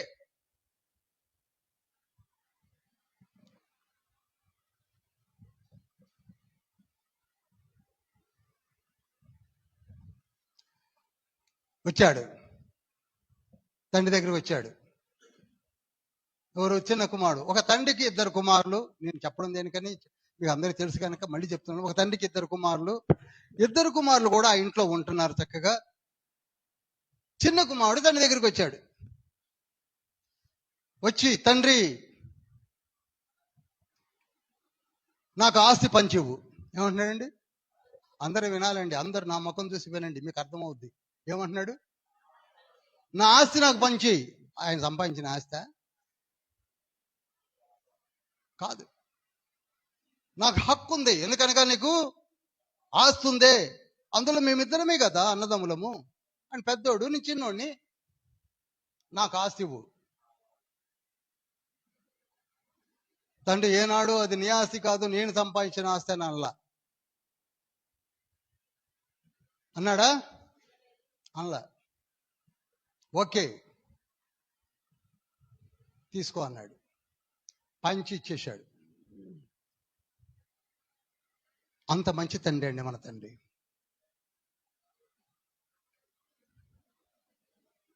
అడిగాడు, నాకు కావాలి, నువ్వు నా తండ్రివి, నేను నీ కుమారుణ్ణి. గలతీ 3:28 ప్రకారంగా, గలతీ 3:26 ప్రకారంగా, ఎఫ్సీలు రాసిన పత్రిక 2:19 ప్రకారంగా, I'm your children, I'm your daughter, కనుక నాకు ఆస్తి కావాలి అంటే తండ్రి ఏం చేశాడండి? చెప్పాలి, అందరూ మాట్లాడాలి. ఏం చేశాడు? పంచి ఇచ్చాడా లేదా? ఒకసారి గుర్తుపెట్టుకోండి, ఆ చిన్న కుమారుడు చేసిన స్థితే మనము చేస్తున్నాం.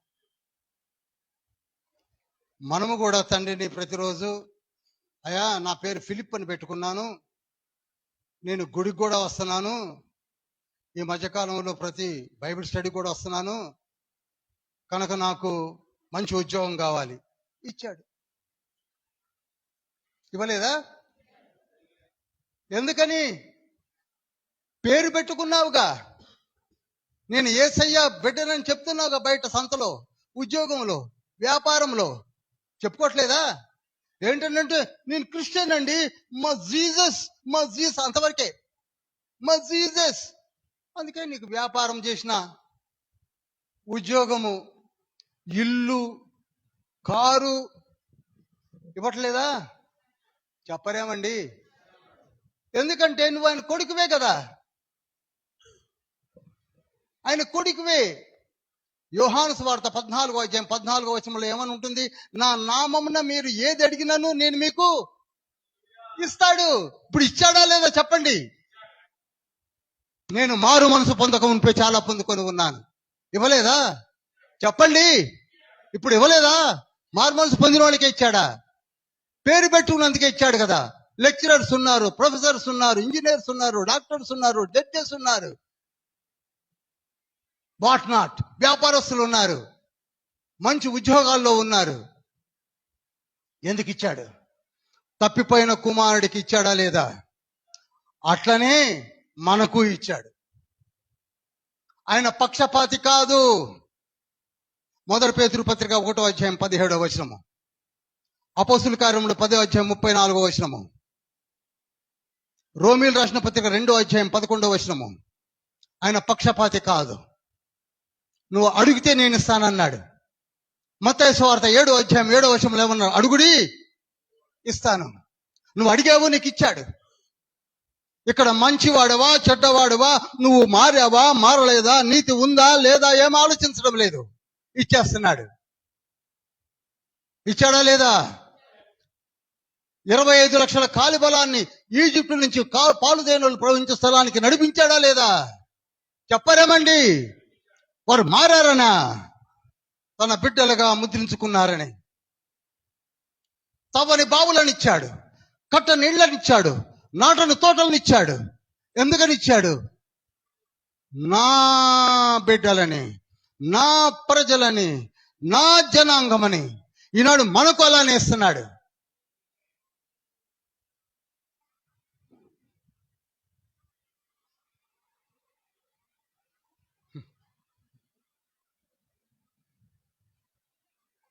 పంచి ఇస్తే వీడు బాగుపడతాడో చెడిపోతాడో తండ్రికి తెలియదా? చెప్పరేమండి? తెలీదా? తెలిసి కూడా ఇచ్చాడు. నీ వ్యాపారం నువ్వు సరిగ్గా చేయటం లేదు, నీ ఉద్యోగం నువ్వు సరిగ్గా చేయటం లేదు, నువ్వు లంచగొండి అయిపోయావు, ఇష్టం వచ్చేటో ప్రవర్తిస్తున్నావు అన్న సంగతి తండ్రికి తెలియదా? తెలుసు. తెలుసు.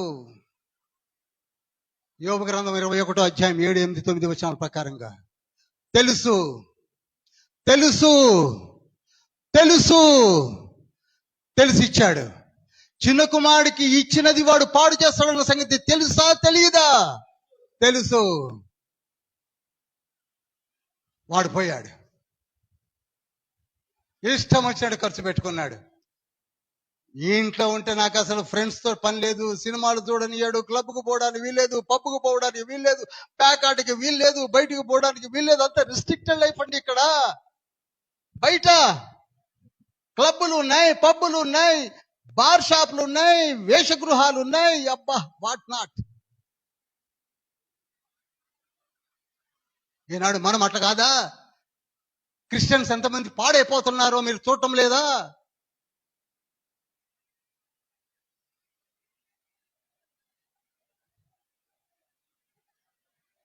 నాశనం చేసుకుంటున్నాం. మనకిచ్చినటువంటి ఆ గిఫ్ట్స్ ని పాడు చేసుకుంటున్నాం. అరే, ఇల్లు పోతుంది, వ్యాపారం పోతుంది, ఉద్యోగం డిమోషన్లకు వెళ్ళిపోతుంది, ఆరోగ్యం దెబ్బతింటుంది, అన్ని పోతున్నాయి. అప్పుడే సుతరాయించాలి. తప్పిపోయిన కుమారుడికి సుతరాయించే గుణం అప్పుడు వచ్చింది. అర్థమైందండి? ఉన్న డబ్బు అయిపోయింది, ఉన్న డబ్బు అంతా అయిపోయింది. స్నేహితులు పారిపోయారు. ఇంకెందుకుంటారు స్నేహితులు? తినటానికి తిండి లేదు, కరువు వచ్చింది, తిండి కావాలి. ఏం కావాలండి? తిండి కావాలి. డబ్బులు లేవు, అయిపోయాయి. డబ్బులు లేవు, అయిపోయాయి.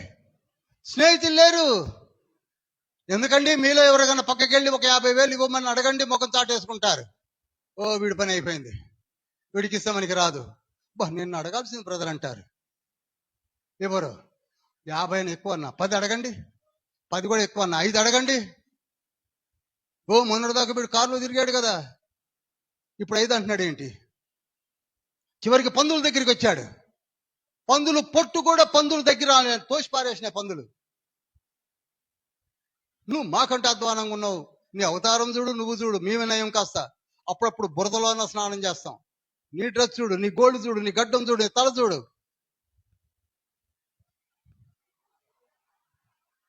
అప్పుడు వాడికి ఎన్లైట్మెంట్ కలిగింది. అప్పుడు అంటున్నాడు, నేను నా తండ్రి ఇంటికి వెళితే బెస్ట్. ఎందుకని? నా తండ్రి ఇంట అనేకులైన పనివారు ఉన్నారు, వాడికి తిండికే కొదవా లేదు. నేను పందుల దగ్గర బ్రతికినా, నాకు పంది తౌడా ఏమంటారు, చిట్టు దొరకట్లేదు. అప్పుడు లేచాడట. అక్కడ ఏమని ఉంటుందంటే లేచి అని ఉంటుంది. నాకు చాలా ఇష్టం అండి ఆ మాట. లేచి ఏమయ్యాడండి? చెప్పరేమండి? లేచి. మీరు బాగా చదవండి, 2 times లేచి.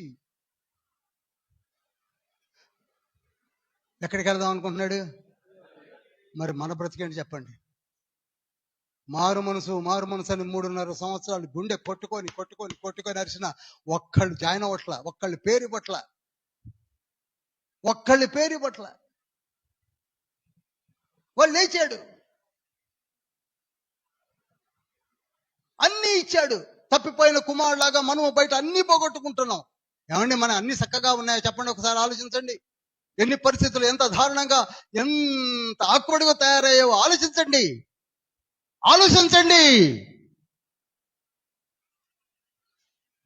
వానికి బుద్ధి వచ్చింది, తప్పిపోయిన వాడికి. తప్పిపోయిన అనే మాట కరెక్ట్ కాదు. ఏమయ్యాడు? పారిపోయిన వాడికనండి. మనమంతే పారిపోయి ఉన్నాం బయట. వానికి బుద్ధి వచ్చింది, మనకి రావటం లేదు.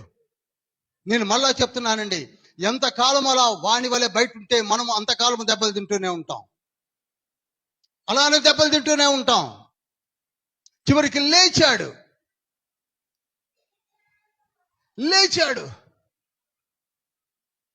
లేచి తండ్రి దగ్గరికి వెళ్ళిపోతాను, కన్ఫెస్ అవుతాను అనుకున్నాడు.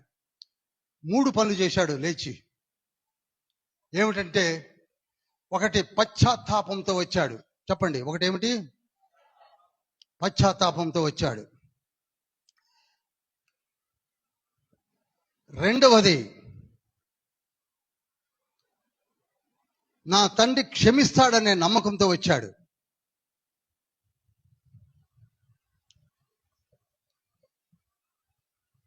మూడవది, తండ్రిని ఒకే ఒక మాట అన్నాడు, పనివానిగా చేర్చుకో అన్నాడు.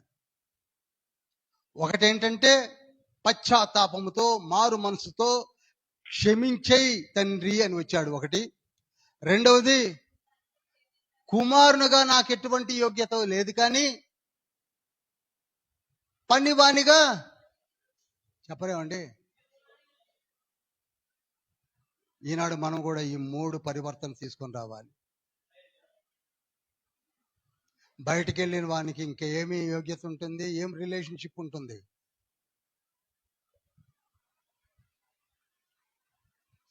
అయితే తండ్రి చూశారా, ఆ మాట అని అనకముందే, జాగ్రత్త చదివితే మీకు అనిపిస్తుంది, అని అనకముందే వాడు బట్టలు మాసిపోయి ఉన్నాయి. అతని అవతారంగా లేదు. మీకు చెప్పాను కదా. అటువంటి వ్యక్తిని పరిగెత్తుకొని పోయి కౌగిలించుకొని మెడ మీద ముద్దు పెట్టుకొని ఏమంటున్నాడండి? వీనికి వెంటనే వస్త్రములు మార్చండి, వీనికి పన్నీటి స్నానము చేయించండి, వీని చేతికి ఉంగరము పెట్టండి. 22, 23 వచనాల్లో ఉంటుంది. పాదములకు చెప్పులు తొడగండి, కొవ్విన దూడను వధించండి, మనము తిని సంతోషిద్దాం. వీడికి ఎంతో డబ్బు పంచి ఇచ్చాను, మొత్తం తగలబెట్టాడు, వీడికి ఇంకేమి యూదా కొట్టంలో పారేసి వాడికి ఇంత ముద్ద పారేయండి అని అన్నాడా? చెప్పరేమండి. ప్రశస్తమైన వస్త్రములు. నాకు ఒకటి అర్థం కాదండి, ఇవన్నీ మనం చదువుతున్నాం కదా, ఏ రేంజ్లో చదువుతున్నాం చెప్పండి. పరకాయ చేయండి.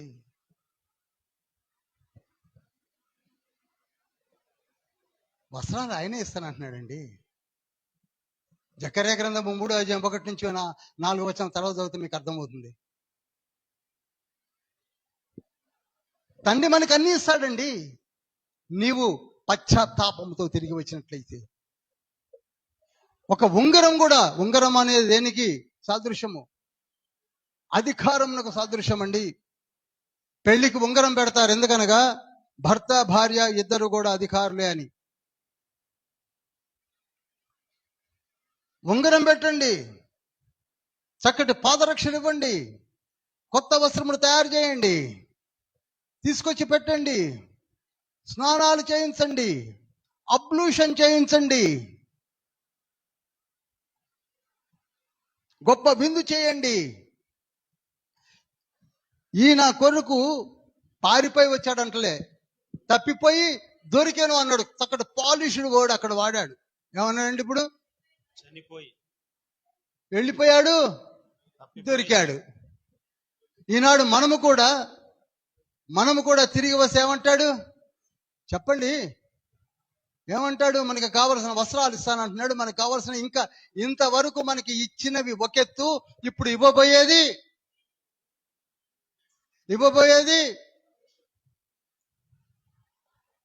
నాకు అది రావట్లేదు బ్రదర్, నాకు ఇది కుదరట్లేదు బ్రదర్, ఇంట్లో పోతే అన్న అదే బ్రదర్. ఎందుకు ఉండవు బ్రదర్? నువ్వు ఎక్కడున్నావు బ్రదర్? ఎక్కడున్నావు చెప్పండి. పేరుకి గొడుగు పట్టుకొని పోతున్నాడట, కానీ గొడుగు ఇప్పలేదట, వర్షంలో తడుస్తున్నా అని బాధపడుతున్నాడట. తండ్రి దగ్గర ఉన్నామే గాని తండ్రికి ఇష్టలైన బిడ్డలుగా ఏడున్నామండి?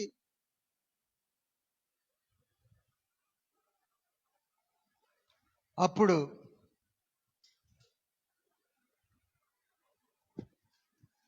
పెద్దవాడు వచ్చాడు. రావడమే ముఖం బోరలాగా పెట్టుకొని వచ్చాడు. ముఖం మాడిపోయింది. అలిగాడు. లోపల ఉంటే రానంటున్నాడు. నేను రాను. వాడు మొత్తం తగలబెడితే వాడిని పట్టుకొచ్చి బయట నుంచి డీజే సౌండ్స్ వినపడుతున్నాయి, నాకు బిర్యానీ వాసన వస్తుంది, నాకు ఇంట్లోనే ఉన్నాను కదా, ఏనాడైనా. అప్పుడు తండ్రి అంటున్నాడు, ఒరేయ్, నీవు నా యొద్ద అన్నీ అనుభవిస్తున్నావు, వీడు బయట ఏం చేశాడు ఒక్కసారి ప్రైవేట్ ఎంక్వైరీ చేయి. మొత్తం పోయింది. వాడు అవతారం చూడు.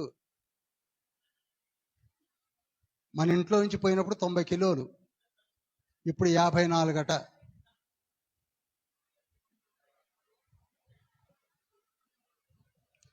పరలోక నిధులన్నీ నీకే కదా, అసలు నీవే కదా, మొత్తం నీదే కదా. మనకున్న ఆస్తి, నాకున్న 7 కార్లు, నాకున్న అన్ని ఇళ్ళు, నాకున్న వ్యాపారాలు, నాకున్న పరలోక ధనము, నాకున్న ఎవ్రీథింగ్ ఈజ్ యువర్స్. అంత నీదే కదా, నీది తమ్ముడిదే కదా.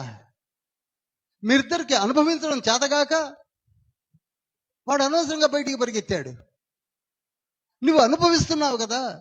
నువ్వు బయట అడుగు పెడితే 30 మంది డ్రైవర్లు బయట నిలబడి ఉన్నారు నీకోసం, డోర్ తీసి కూర్చోబెట్టడానికి, రా పెద్దబాబు అని.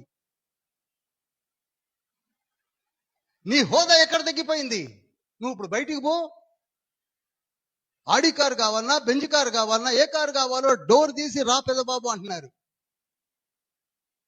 వాడెక్కడన్నా పోయి చివరికి రిక్షా కూడా దొరక్క నడిచి వచ్చాడు.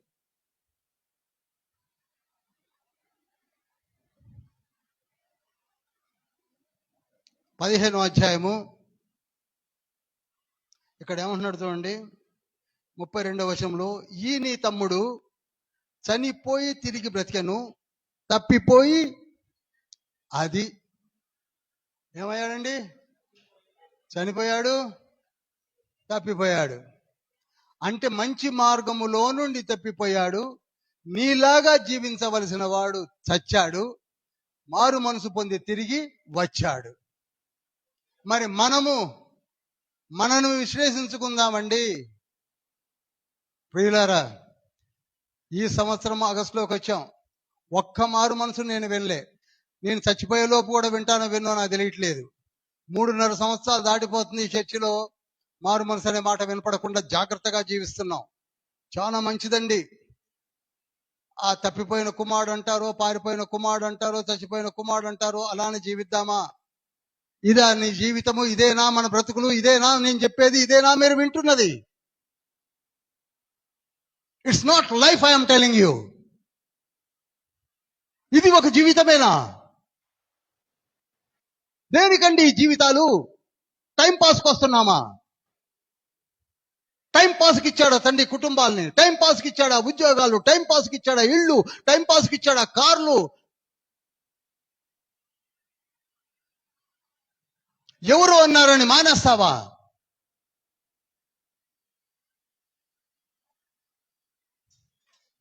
ఎవరో నీకు అన్నం పెట్టేది దేవుడైన యేసయ్యనా?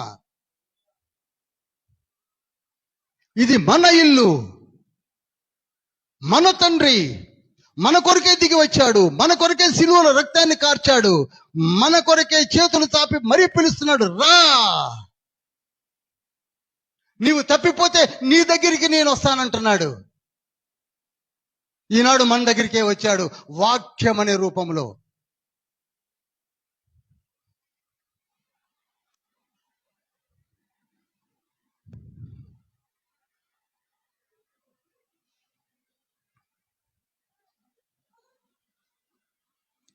ఇంకా అర్థమయ్యేటట్టు చెప్తాను, వినండి, కొంచెం దయచేసి వినండి ప్లీజ్.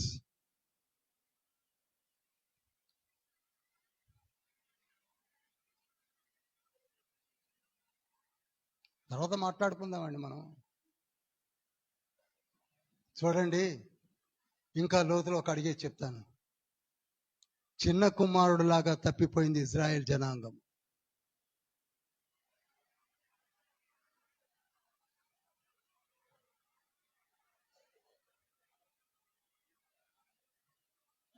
చిన్న కుమారుడిలాగా తప్పిపోయారు. సమస్తముని ఇచ్చి పంపించాడు, సమస్తము ఇచ్చాడు.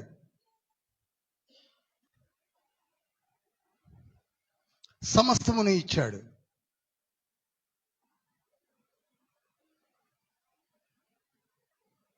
అసలు పెద్ద కుమారుడు ఎవరు అనుకుంటున్నారు? ఇష్మాయేలు. హగర్కు పుట్టిన ఇష్మాయేల్ పెద్ద కుమారుడు. చిన్న కుమారుడు ఎవరు? ఇస్సాకు, యాకోబు యొక్క ఇజ్రాయెల్ సంతానం. సమస్తమును ఎవరికి ఇచ్చాడు? ధర్మశాస్త్రాన్ని ఎవరికి ఇచ్చాడు? కట్టని ఇళ్లను ఎవరికి ఇచ్చాడు? తవ్వని బావులను ఎవరికి ఇచ్చాడు? చెప్పండి. రిజిస్టర్డ్ ల్యాండ్స్ రాసి ఎవరికి ఇచ్చాడు? ఎవరిని నాయకులుగా పంపించాడు? వెతికి రక్షించి కాపాడమని. చిన్న కుమారుడు కొరకు అనుభవించారు. ఎక్కడ బొమ్మ కనపడితే అక్కడ మొక్కడం మొదలు పెట్టారు.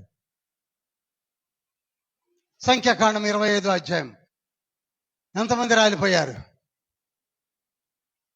ఎక్కడ పడితే అక్కడ పిట్టల్లాగా రాలిపోతున్నారు. వ్యభిచారము, విగ్రహారాధన. పేరుకు మాత్రం మా తండ్రి అయిన అబ్రహాము, ఇస్సాకు, యాకోబుల దేవుడు అండం వరకే. చేసేదంతా చెత్త పని.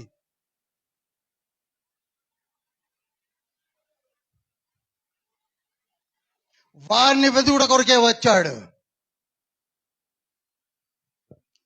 వారిని వెతుకుడు కొరకు వచ్చాను అన్నాడు. అందుకే తప్పిపోయిన కుమారుని కొరకు ఏ విధంగా అయితే గొర్రెల కాపరి వెళ్ళాడో, అదే గొర్రెల కాపరి, అదే మంచి కాపరి, అదే యేసుక్రీస్తు అనే కాపరి ఎవరి కొరకు వచ్చాడు? నా గొర్రెల మంచి కాపరిని నేను. అలా అని ఇష్మాయేల్ జనాంగాన్ని, మనలాంటి బయట జనాంగాన్ని వదిలేసా అంటే నో నో నో నో. నావి కాని గొర్రెలు బయట ఉన్నవి, వాటిని కూడా తోలుకొని వస్తానన్నాడు. చప్పట్లు కొట్టండి, హల్లెలూయా. మీతో పాటు వారిని కూడా, ఎవరైతే నా వైపు చూస్తారో, if U turn towards me I will turn to you అన్నాడు. జకర్యా గ్రంథం 1వ అధ్యాయం 3వ వచనం, మలాకి గ్రంథం 3వ అధ్యాయం 7వ వచనంలో. మీరు నా వైపు చూడండి, నేను మీ వైపు చూస్తాను. ఎవరు చూసినా సరే నాకు కావాల్సింది గొర్రెలు.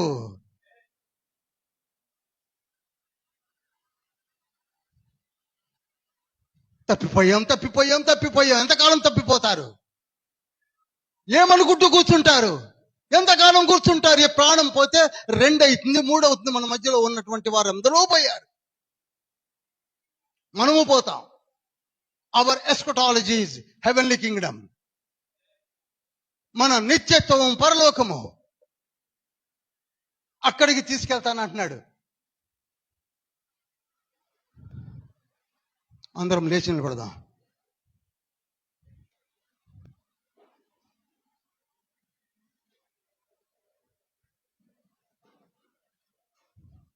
రెండు చేతులు పైకెత్తండి. దయచేసి అందరూ కూడా పాల్గొనండి. అందరూ పాల్గొనండి.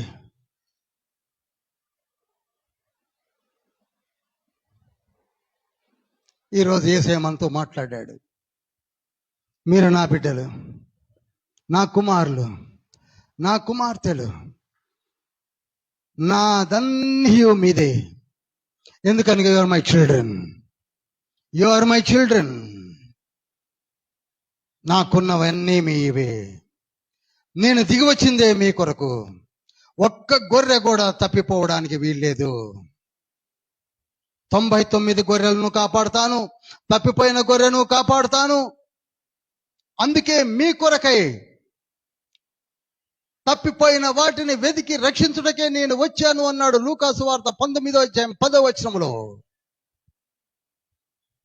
లూకా సువార్త 19వ అధ్యాయం 41వ వచనంలో ఆ పట్టణమును చూసి కన్నీరు కార్చెను అని ఉన్నది. ఈనాడు మనల్ని చూసి తండ్రి కన్నీరు కారుస్తున్నాడు. మనము కూడా తప్పిపోయిన గొర్రెల వలె బయటికి వెళ్ళిపోయాం. తండ్రి పిలుస్తున్నాడు, తన స్వరమెత్తి పిలుస్తున్నాడు. నువ్వు రా, నువ్వు రా, నువ్వు రా, నా స్వరము విని రా. ఎక్కడున్నా రా. కొందరు ఇంట్లో ఉండి పెద్ద కుమారుడు వలె తప్పిపోతున్నారు, వెండి నాణం వలె. అయినను ఊడవండి దొరుకుతుంది, ఇంట్లోనేగా ఉంది, బయట కాదుగా పోయింది. ఆ ఇంట్లో ఉన్న నాణాన్ని నువ్వు వెతకలేకపోతే బయట తప్పిన గొర్రెని వెతకగలవా? ఇంట్లో చేత కాదు, బయట చేత కాదని కూర్చున్నావా? గెటప్. ఆస్తి పంచుకొని వెళ్ళిపోయిన ఆ యవనస్తుడు వలె మనము కూడా ప్రార్థించాము, అన్ని ఇచ్చాడు తండ్రి. ఒకప్పుడు మన బ్రతికేమిటి, ఒకప్పుడు మన స్థితి ఏమిటి, ఒకప్పుడు ఎలా ఉన్నాము? ఉద్యోగం ఇచ్చాడు, వ్యాపారాన్ని ఇచ్చాడు, నీకు మంచి ఇంటిని ఇచ్చాడు, 2 వీలర్ని ఇచ్చాడు, 4 వీలర్ని ఇచ్చాడు, మంచి భార్యని ఇచ్చాడు, గర్భఫలాన్ని ఇచ్చాడు. ఈనాడు నిన్ను జీవింపజేస్తున్నాడు.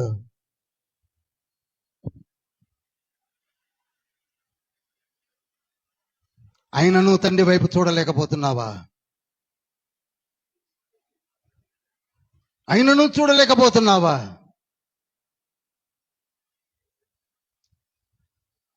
ఇంకా కరుణాచిత్తుడైన తండ్రి 2 చేతులు చాచి పిలుస్తున్నాడు, 2 చేతులు చాచి పిలుస్తున్నాడు.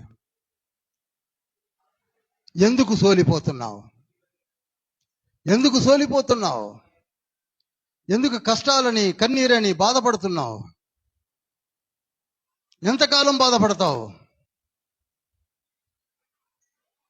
చెప్పండి.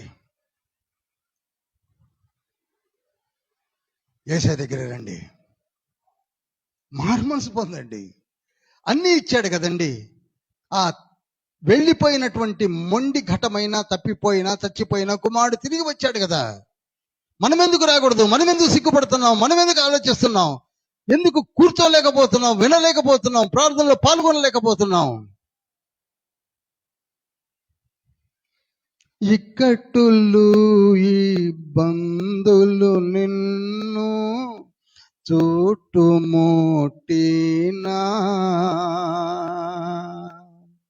ఇక్కట్టులు ఈ బంధులు నిన్ను చుట్టుముట్టినా, ప్రియుడు నిన్ను చేరదీసిన ఆనందం కాదా? ప్రియుడు నిన్ను చేరదీసిన ఆనందం కాదా? సోలిపోవలదు మనసా, సోలిపోవలదు. శోధనలను జయించినాతో భాగ్యవంతుడవు.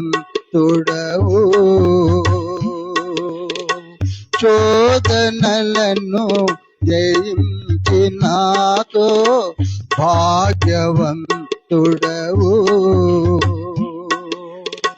జీవ కిరీటం మోయువేళ ఎంత సంతోషము. జీవ కిరీటం మోయువేళ ఎంత సంతోషము. సోలిపోవలదు మనసా, సోలిపోవలదు. నిన్ను గని పిలచిన దేవుడు విడిచిపోతాడా? నిన్ను గని పిలచిన దేవుడు విడిచిపోతాడా? సోలిపోవలదు మనస చోలిపోవలదు, మనస చోలిపోవలదు, మనస చోలి.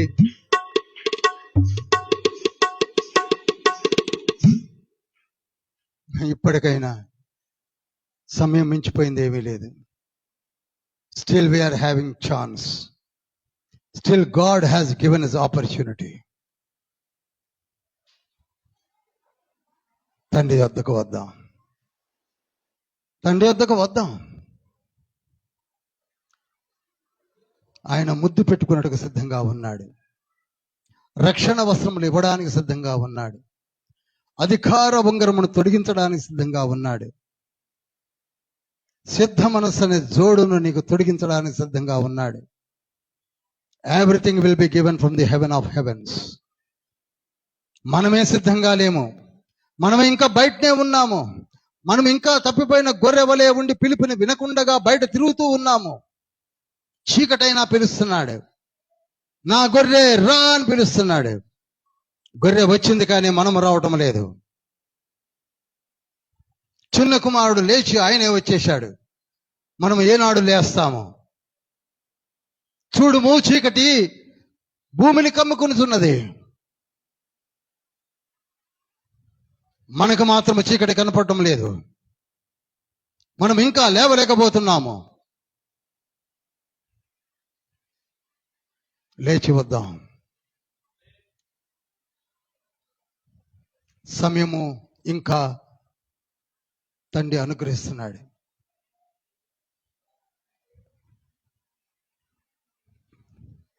మహోన్నతుడ, పరిశుద్ధుడ, పరలోకపు తండ్రి, మీ బంగారు పాదం చెంత లూకాసు వార్తను ధ్యానించి ఉన్నాం.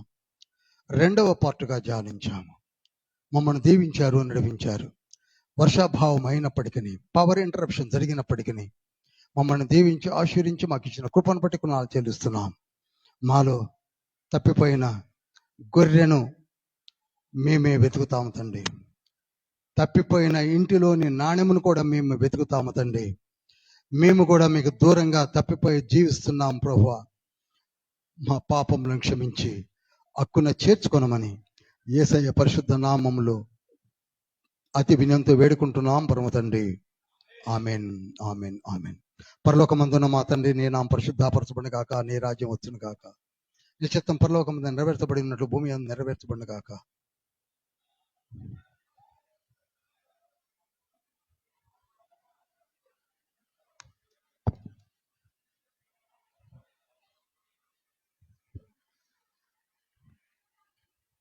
యేసుక్రీస్తు ప్రభు వారి కృపయు, తండ్రి అయిన దేవుని ప్రేమయు, పరిశుద్ధాత్మని యొక్క సహవాసము సదా మనకును సార్వత్రిక సంఘమునకు తోడై నీడై ఉండును గాక. యేసు రక్తమే జయము, యేసు నామమే జయము.